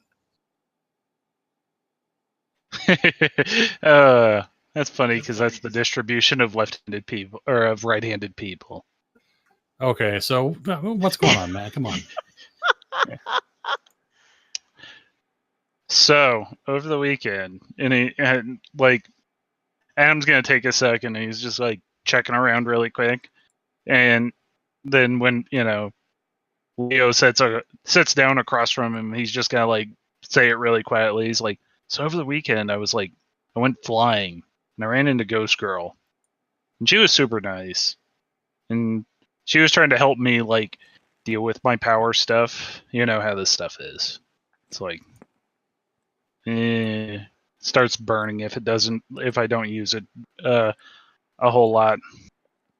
And then we like flew up into space, I guess. I don't know. It was definitely like it's definitely the edge of space. Yeah, it's definitely high atmosphere. I don't know if we were like mind. It's definitely not like I don't know if it was like International Space Station far out, but it was high. Okay, so you met a girl and you got high. I got it. Was it in Colorado? Oh my God, you guys are terrible. But that sounds awesome. I mean, just being able to fly whenever you like that. You know what? Like most of the population may be right-handed. Most of the population may be like normal, ordinary, everyday. Most of the population doesn't get to fly when they want to. Yeah. But it's what we saw out there. Well, what'd you see? Well, so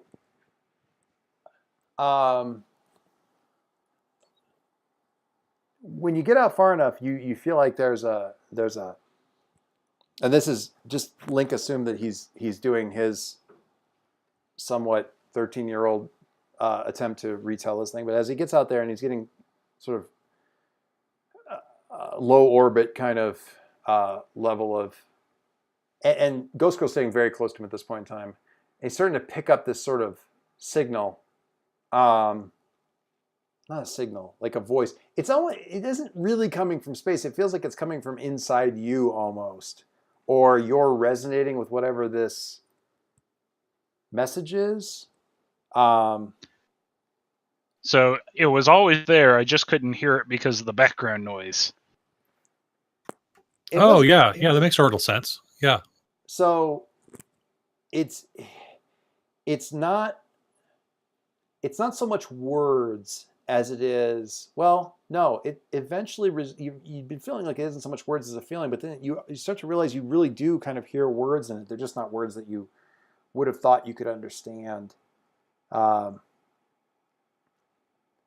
And the words are an alert. The words are a warning that an enemy to the concordance is coming, and that judgment is also coming. And it resonates so strongly in you that it actually there was a weird feedback thing and that's about as much as you can get on that, but it was really weird because of whatever energy Ghost Girl was, that's very terrestrial, and well, that isn't even quite right either, but she's very connected to the world.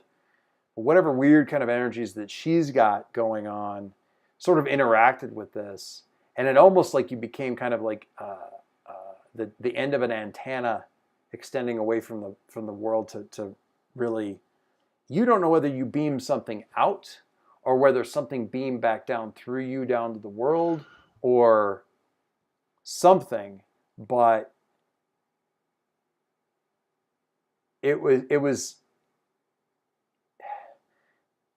you kind of almost glazed out for a second, and when you weren't falling when you kind of came back to yourself, but you were descending back to the world very, very rapidly, almost too rapidly. Yeah, dragging and not falling.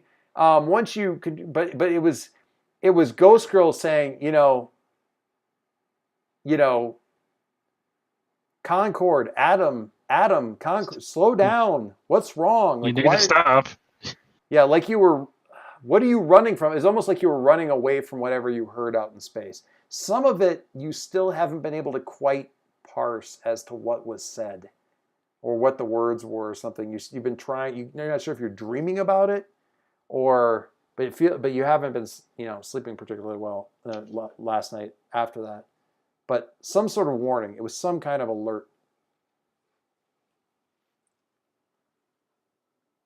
So, yeah, Adam's kind of going to relay this all to Leo. And he's just like, it's like, I don't know. He's just like, he kind of has this like really distant, like, I don't know, like what any of this means.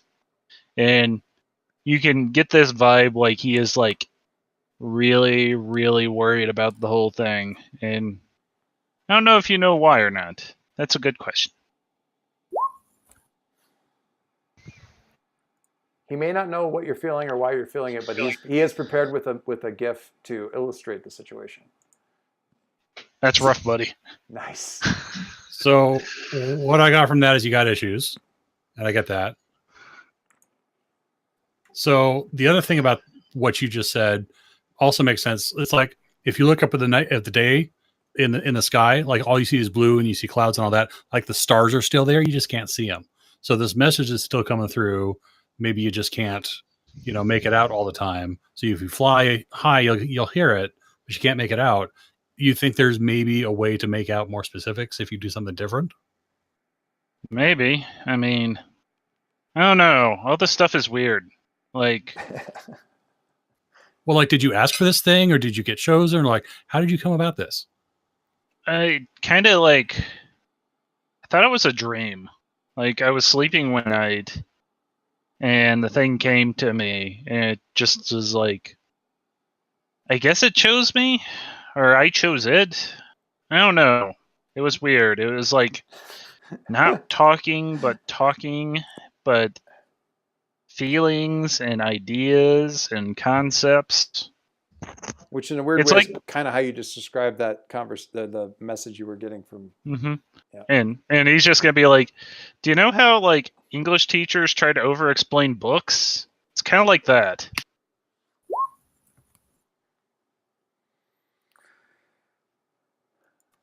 Okay, There that were makes sense.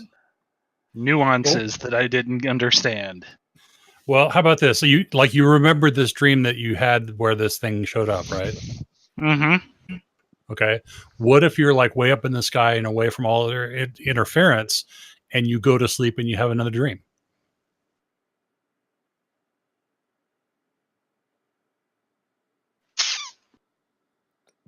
That sounds awesomely terrible and also good. And Mm-hmm. that, I mean, honestly, the idea is probably like, yes, that would totally work for me to hear this, and the very idea for me to get the signal more clearly, and that very thought is both heartening and terrifying at the same time. Yeah. So whenever Leo like suggests that, Adam's just like, "That's not gonna work right now." Well, I mean, it doesn't have to work right now. I'm just saying, like, as a general thing, you could just try it sometime. Also, every time you say weird, I'm going to steal a fry, dude. That's Well, no, got to find another word. well, it's not that, it's not that. It's just like right now I can't go back up there. Okay, I totally get that. That's fine. Don't go up there then. But like when you feel ready, I'll be happy to help. Okay. Now, in the same way that I like how Adam's getting comforted and supported left and right by everybody, but I really kind of feel like this is definitely Link, as much as he's able to, like totally being support mode for Adam. Would you guys concur? I think it's terribly amusing. the He's trying so darn hard, and he's doing a good job. That's rough. That's rough, buddy. What do you guys think? Do you think that's a comfort and support? Sure. I was mostly asking Adam and Link, but I value everybody else's input too. I believe it was. Okay. Link, let's have you roll your mundane. And meanwhile, Jason, you had a laundry list of stuff, and I realized I just said, yeah, I'll get back to you in a second, and it's been the entire game session because I'm terrible. That's fine. That's fine. But to be fair, you had a game session in between everybody else's game session, so and that's why I was perfectly fine with it. I would like to know, and we'll get back to Link's role here in just a second because I want to know, Adam, think about how if you're going to open up, you're going to open up to Link some more about what he's saying here. And Quill, what have you been working on? Like you had this laundry list of stuff because there's something I want to dump in here if you're working on the right stuff. I think I can drop one of them off as obsolete. At some point in time, I wanted to kind of have a chat with Adam about interview protocol and try to coach him a bit on good touch questions and bad touch questions.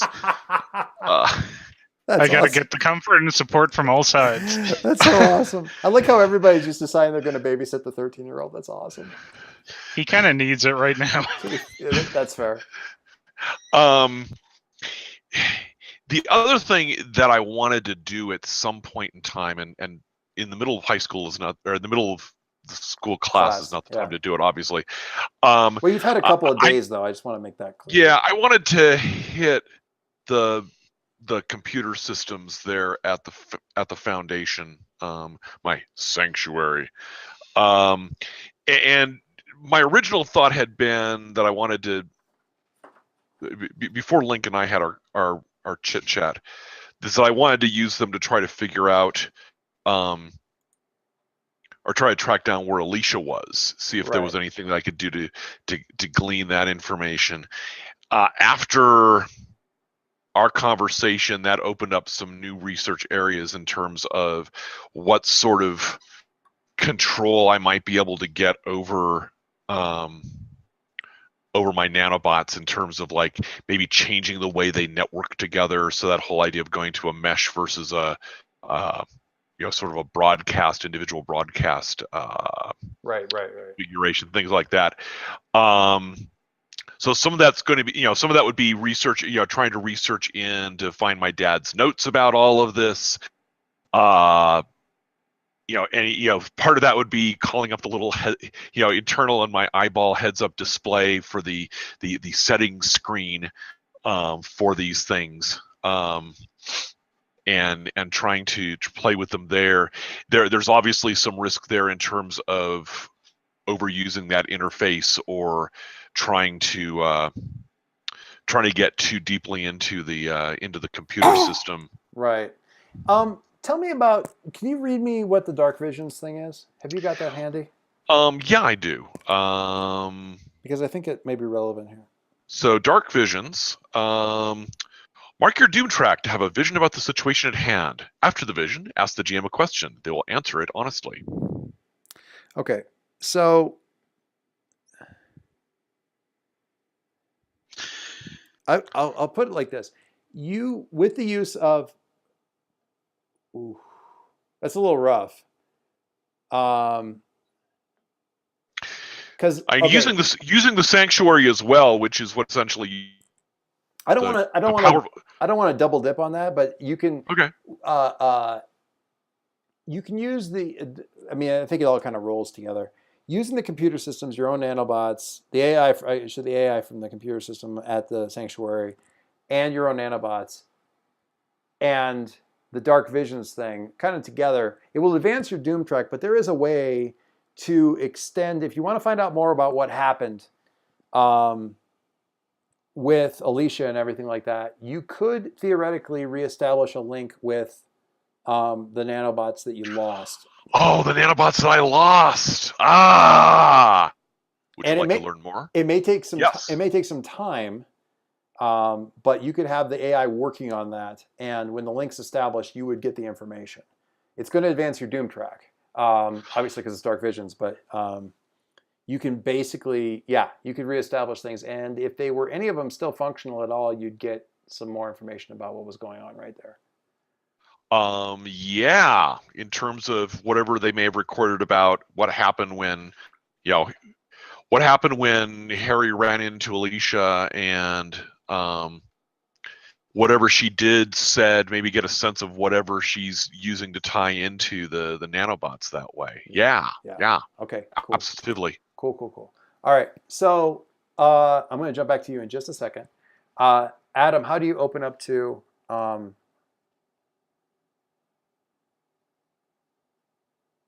And do you when you're at school or anything like that, do you also, I'm sorry, I'm looping back to Dave real quick. Do you get back in touch at all with Mercury, like after that note, or you just kind of like leave a note with him that says, I'll like drop by tonight or something like that? Or is it something more extended? I'm gonna send out a text to the team. Which doesn't help with Ghost Girl. We need to figure out how the hell to get a hold of Ghost Girl. You haven't asked. I have an answer. You haven't asked. I really don't want to keep a Ouija board in my locker or anything like that. But no, you don't need to. Just have a mirror in your locker and just look in the mirror and say Ghost Girl 3 times and she'll appear behind you. I've heard that. It's an urban legend. Charlotte Palmer. Boop. Doop. So, I'll send out a text to everyone. Hey, Harry's got some interesting news. Meet up at my place tonight for pizza. 7:00 after homework. All right. After homework. God. Well, thanks, Dad. Truly. Damn it.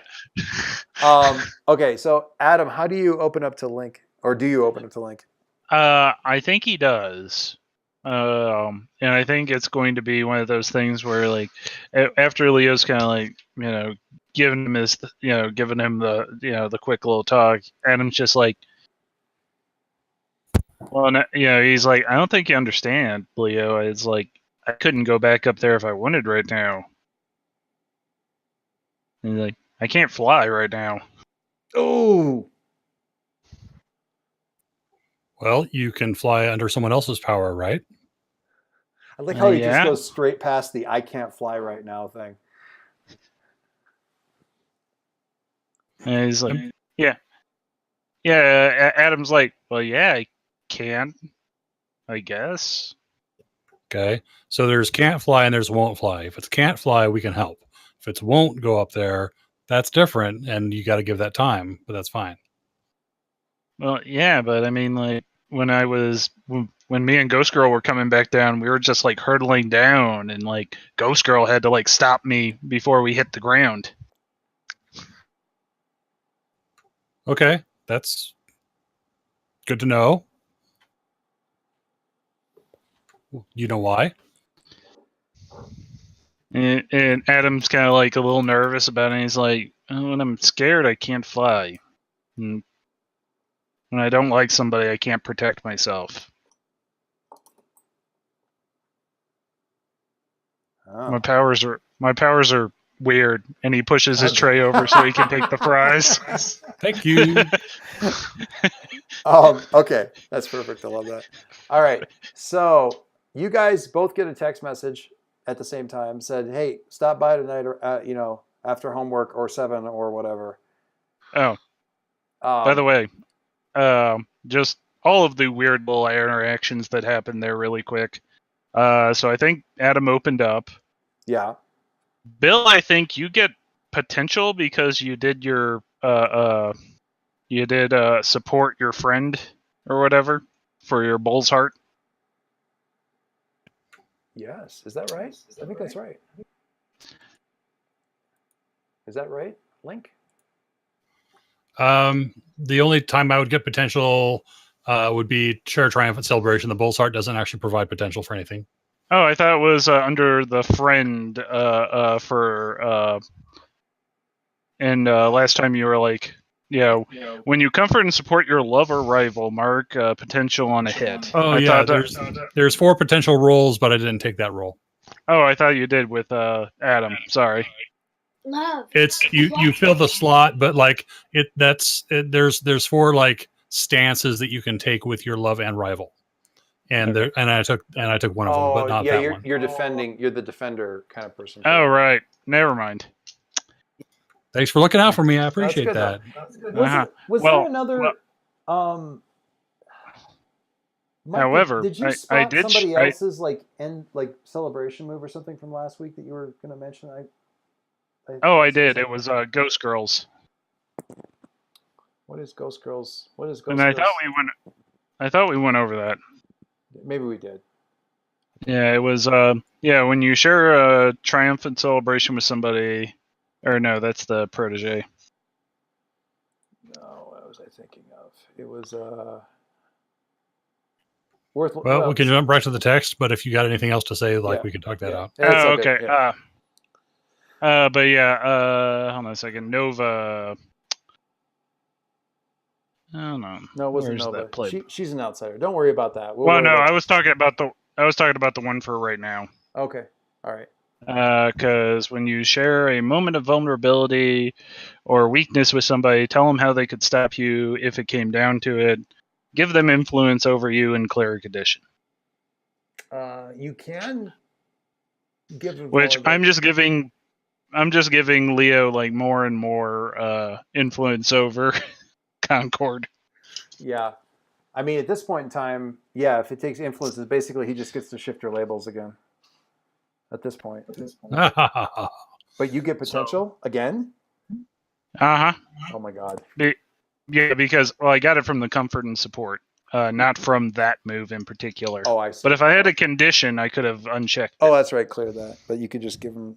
Do you share a vulnerability other than the fact that you can't fly? I mean, that's fine. Well, yeah, and he was like, "Well, when I'm afraid, I can't fly."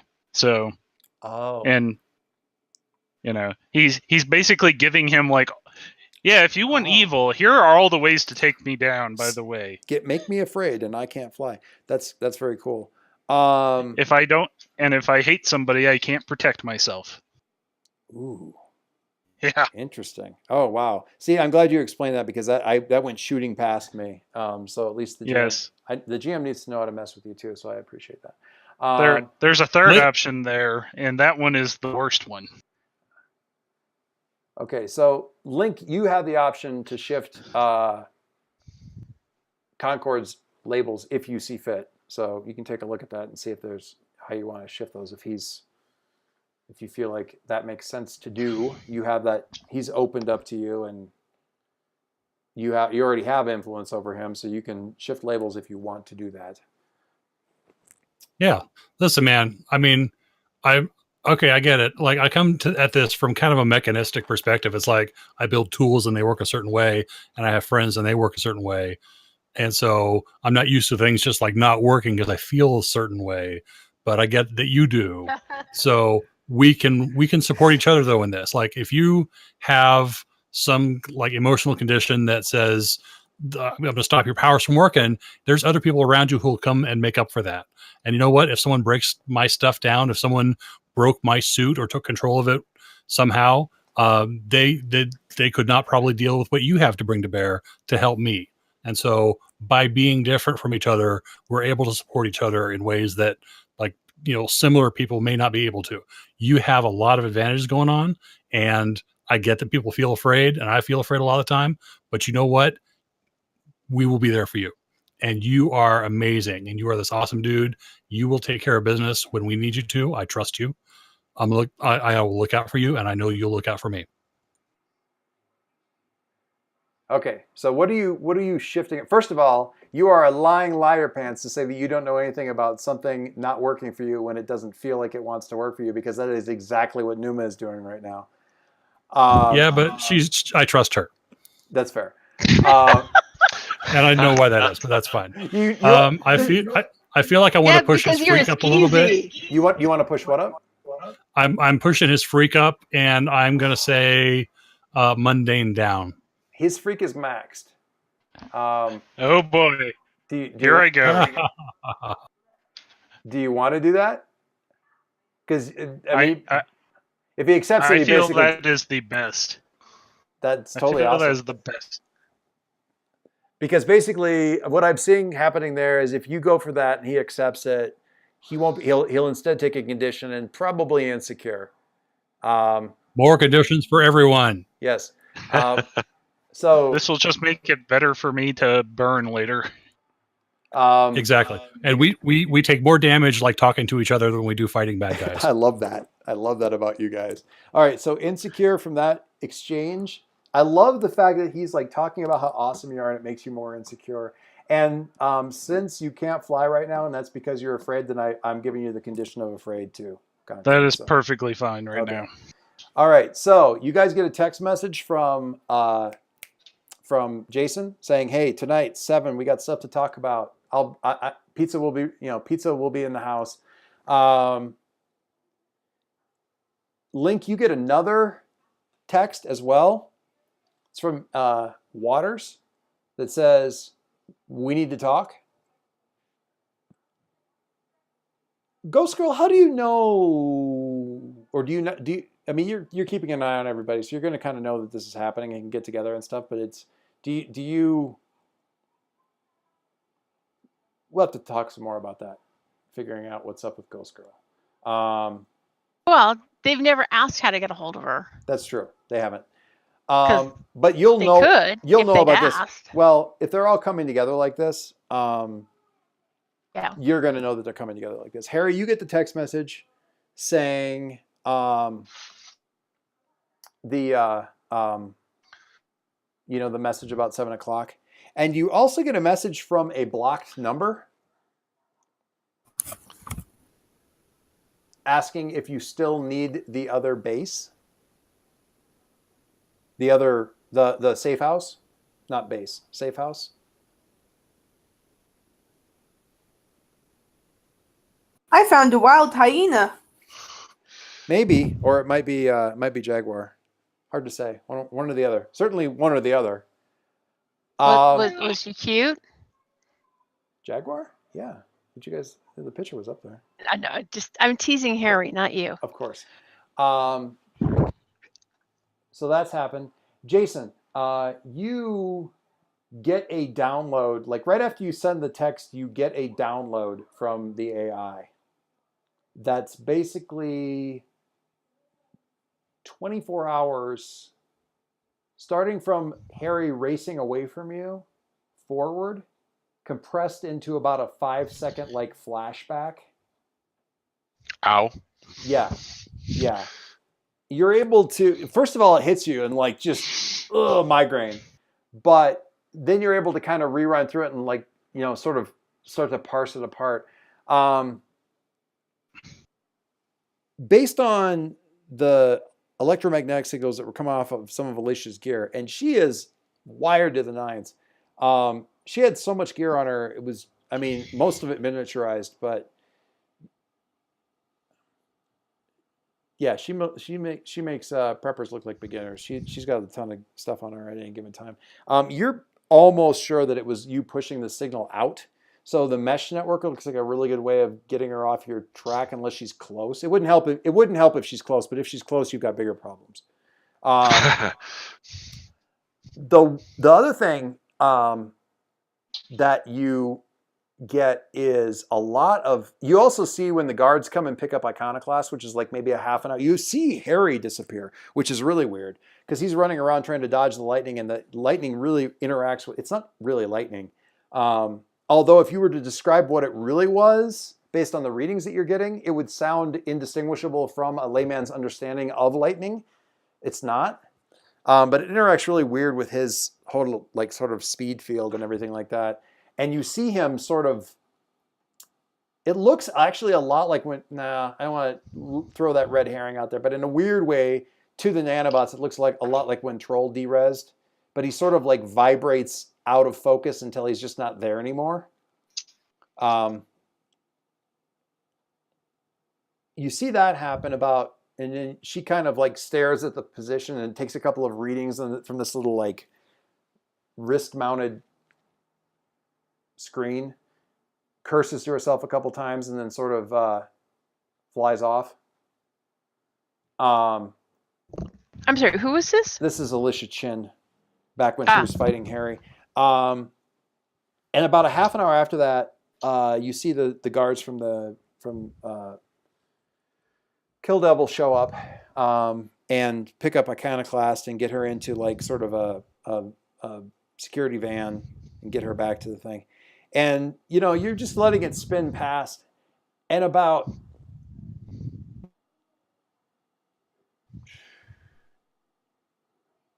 10 hours later, full night, probably about 3 or 4 o'clock in the morning, these really, really bright lights come down. You're thinking maybe helicopters or something. Oh, wait, actually, a little bit later after the Kill Devil guys are gone, maybe 2 hours later, there's some Aegis people, Aegis, whatever. Yeah. They go over the play. They come through and they take, some guys like taking like weird readouts from like a Geiger counter / Ghostbusters device and some other stuff. They're talking to Harry's dad. You're assuming since he's in silver and he looks like, that kind of thing. They're gone. That comes and goes. But 3 or 4 in the morning, these lights come back in. You think maybe it's the Aegis guys coming back down, but it's not a helicopter. It's like these hover platforms that come down and land around the area.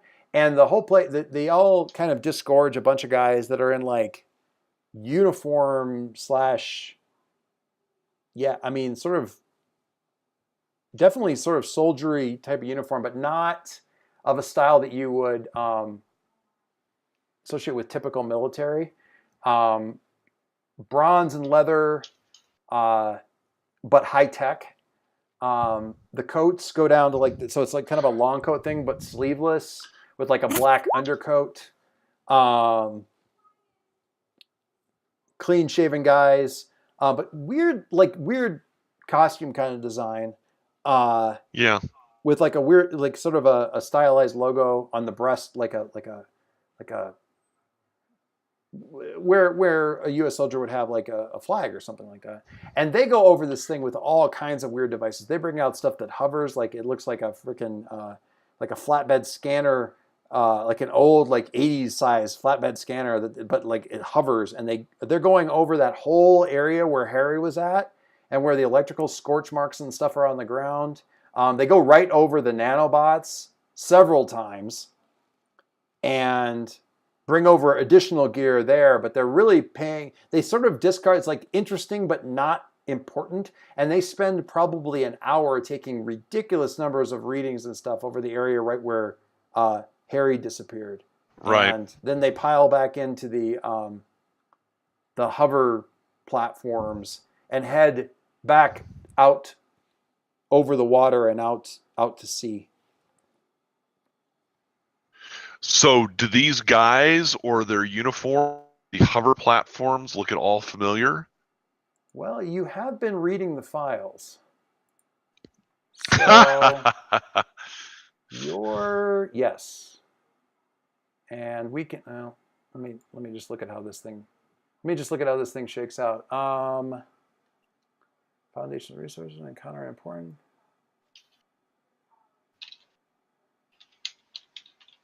Yeah, why don't you roll your superior, which is like the worst possible thing you could roll right now. Okie dokie.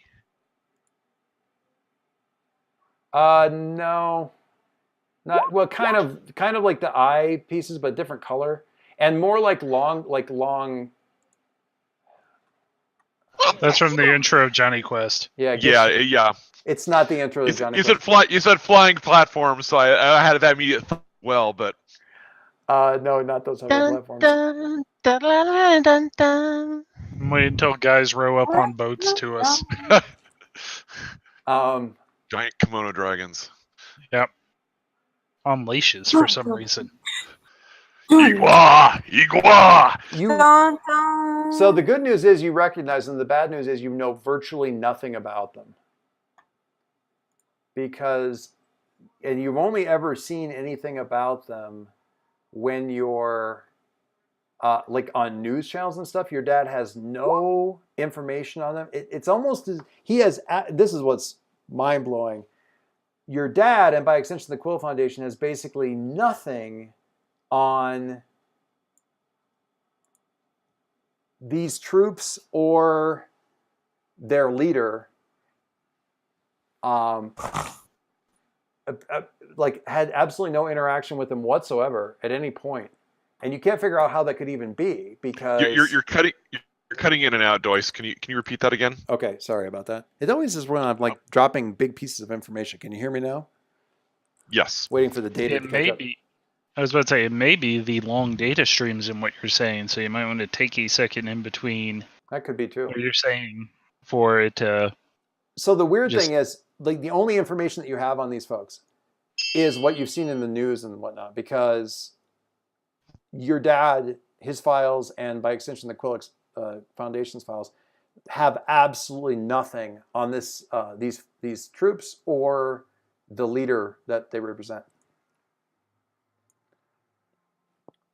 Okay, so what information do I have on them from the news? The uniforms match the uniforms of the troops for the island nation of Vyortovia, Vyortovia.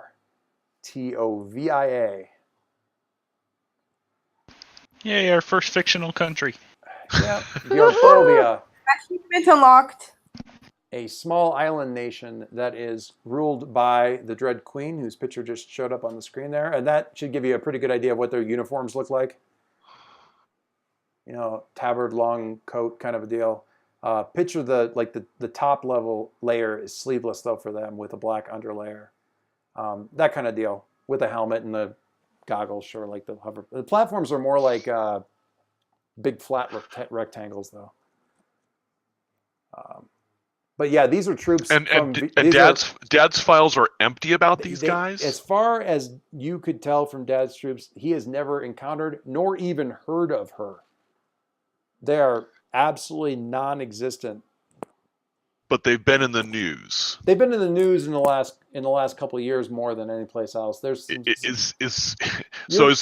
I look to see if there's like obvious gaps in the files or information, like, you know, all the V, you know, all of the countries that begin with V are somehow strangely missing, or you can absolutely look all that stuff up. We'll do it next session. Okay. But yeah, that's your you recognize them, but you know absolutely nothing about them, and apparently they are very, very, very interested in whatever happened with Harry out there, with Alicia Chen. So there you go. And that, my fine heroes, was a bit of a weird session, but that's where we're going to wrap it for tonight, I think. Still not quite right. I got to go look for hover platforms, but they don't have nearly enough safety railing, basically. All right, so that's what we got. So text around for everybody. I don't have a weird dun dun dun for Ghost Girl, but I'll have that next session. Dun dun dun. And we do have, yeah, a Do warning. we do our end of session thing? A warning from outer space and a, yeah, we should probably do that. Although let's do it fairly quickly. So, end of session. Oh, it reminds me, I need to put a team in the pool because I forgot to do that early on. At the end of session, grow closer to the team, grow into your own image of yourself, or grow away from the team. Jason.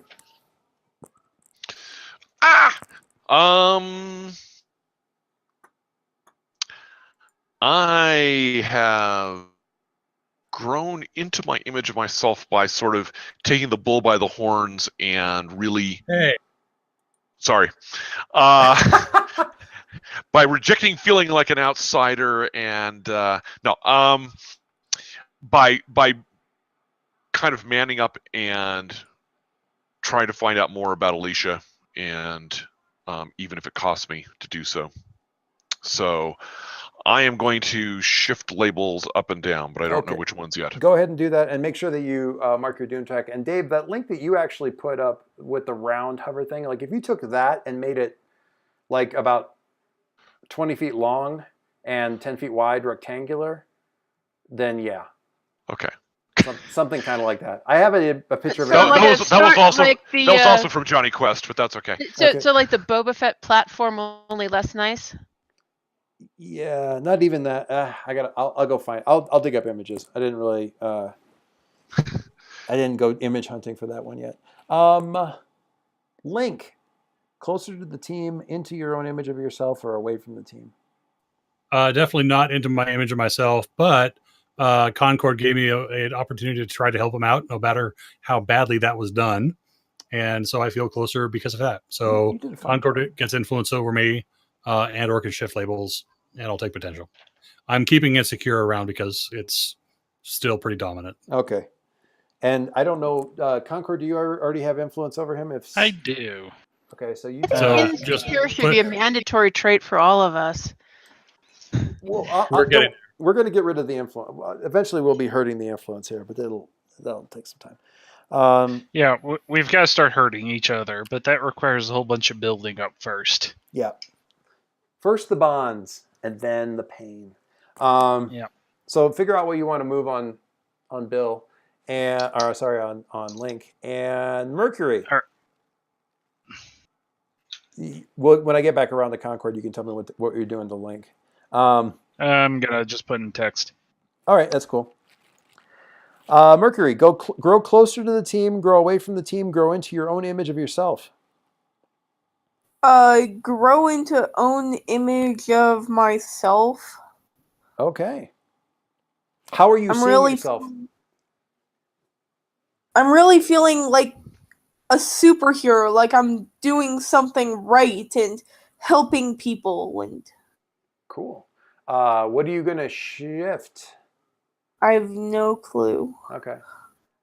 I mean, if you're feeling like a superhero, I can see raising superior. So you can raise one, drop one, however you see. Usually, I will say this: if you're feeling like you're really in your own, like you're in superhero mode, a lot of times that means moving away from mundane. That's why I was just thinking. Yeah, so maybe mundane down and something else up, superior maybe, or really anything. Not savior, but unfortunately. Well, even if you get more points to distribute, the stats still cap at 3. So that's your savior is as high as it can be right now. Okay, Ghost Girl. Are you closer to the team, further away from the team, or growing into your own image of yourself? I'm guessing that I'm actually closer to the team. Okay. Who made you feel like that? That would have to be Adam. Yes. That seems pretty good. So, does Adam already have influence over you? I'm going to guess and say yes. I do. I have influence over everybody at this point because everybody loves the little kid who hangs out with them. Nice. All right. So you can put in text there how you want to shift labels on Ghost Girl as well. You have lots to do. Bum bum bum. Link plus mundane minus Frink. Love it. And finally, Concord, are you closer to the team? Boy, I tell you, if you don't say you're closer to the team at this point, I don't know what to do with you. But we are definitely closer to the team at this point. And since I have since I've already given Link influence once this time, I'm gonna give it to Ghost Girl since she hasn't gotten that chance yet. okay, so Ghost Girl gets influence. Oh, incidentally, by giving influence to, oh, you already have influence over Adam. So, Margie, you can choose to. Did you mark potential for growing closer to the team, Margie? Because you should do that, and so should Link. No, I did not. Okay, so you can mark potential, and you already have influence over Adam, so you can indicate how you want Adam to shift his labels.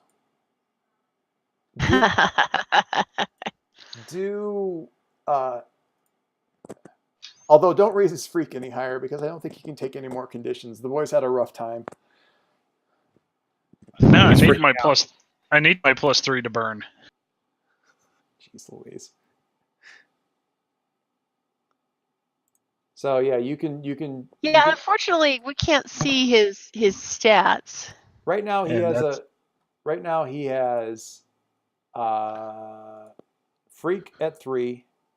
His danger is a -1. His savior is a 2. His superior is a 0, and his mundane is a -1, -1.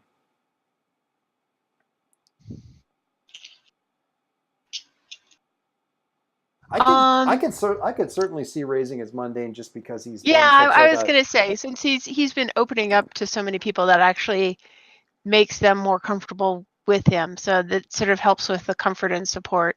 Yeah. Why don't we bump up his mundane? And what would you bump down? I'll let him pick which one to bump down. We are definitely not feeling superior at the moment. Okay. Mundane up, superior down. That seems good. Actually, yeah, superior down.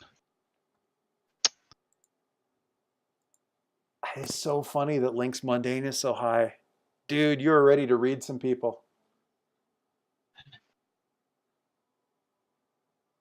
That is so awesome. Give me some people to read and I'll do it. That is good. Well, I think it's time for you to go visit Iconoclast in prison, man.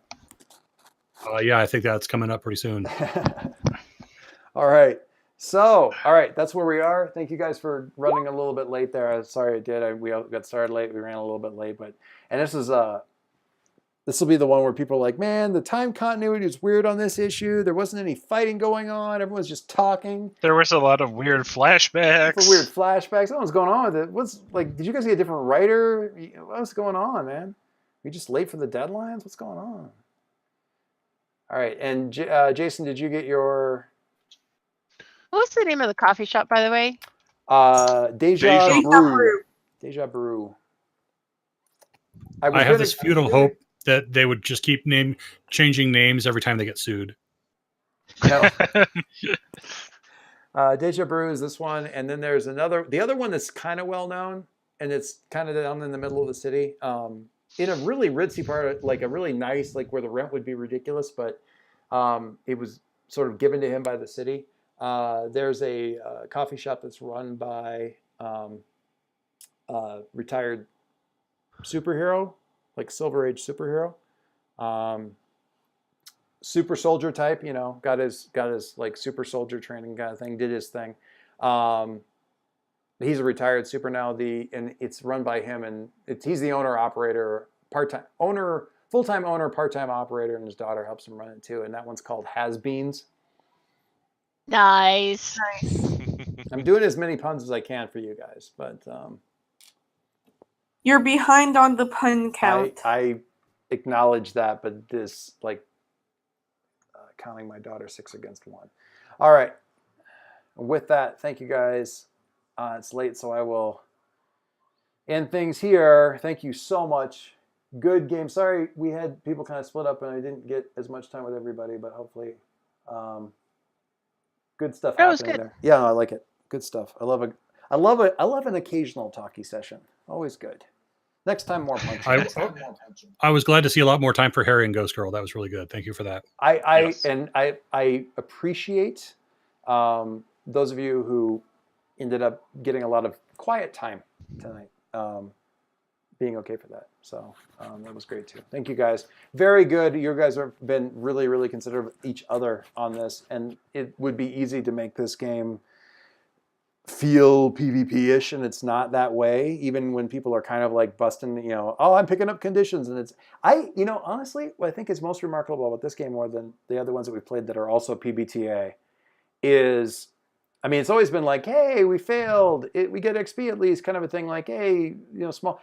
You guys are happy with getting conditions.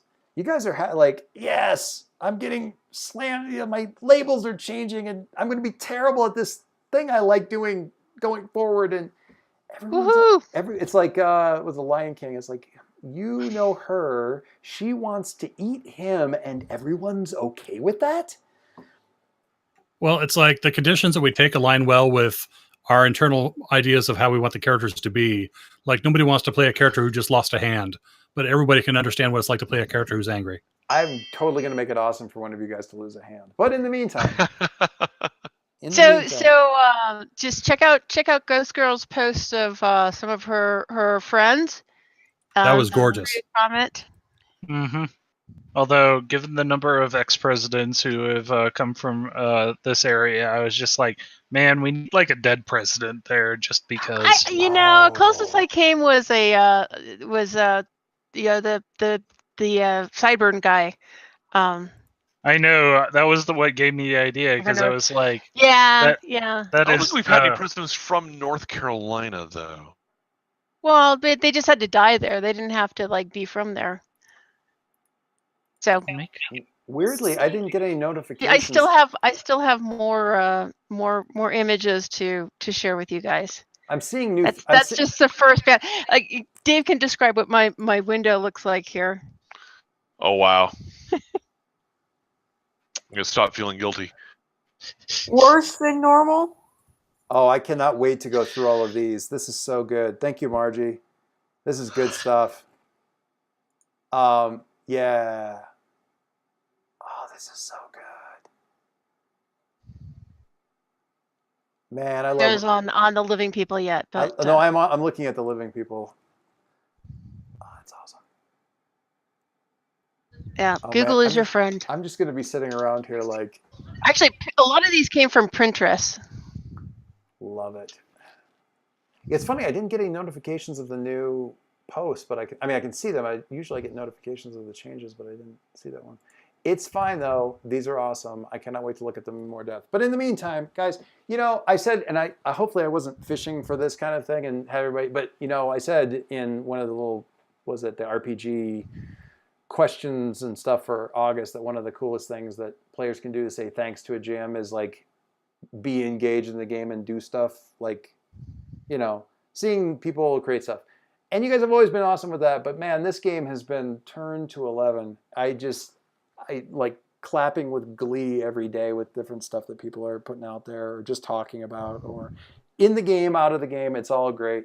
I appreciate it so much. It's just, and not even for the snarky, like it means I don't have to come up with stuff. That is also true. But it's just, it's so much fun. I don't know what it is. I don't know what weird alchemy between the game system and the subject and everything else. I'm still thinking about it. But anyway, thank you guys so much. Tons of fun. And I will finally let you go because, oh my God, it's late. All right. Okay. Good bye. night. Good night, guys. Thanks for allowing me to be in a gallery. You should be in bed. Oh my God, go to sleep. Good night, Kaylee.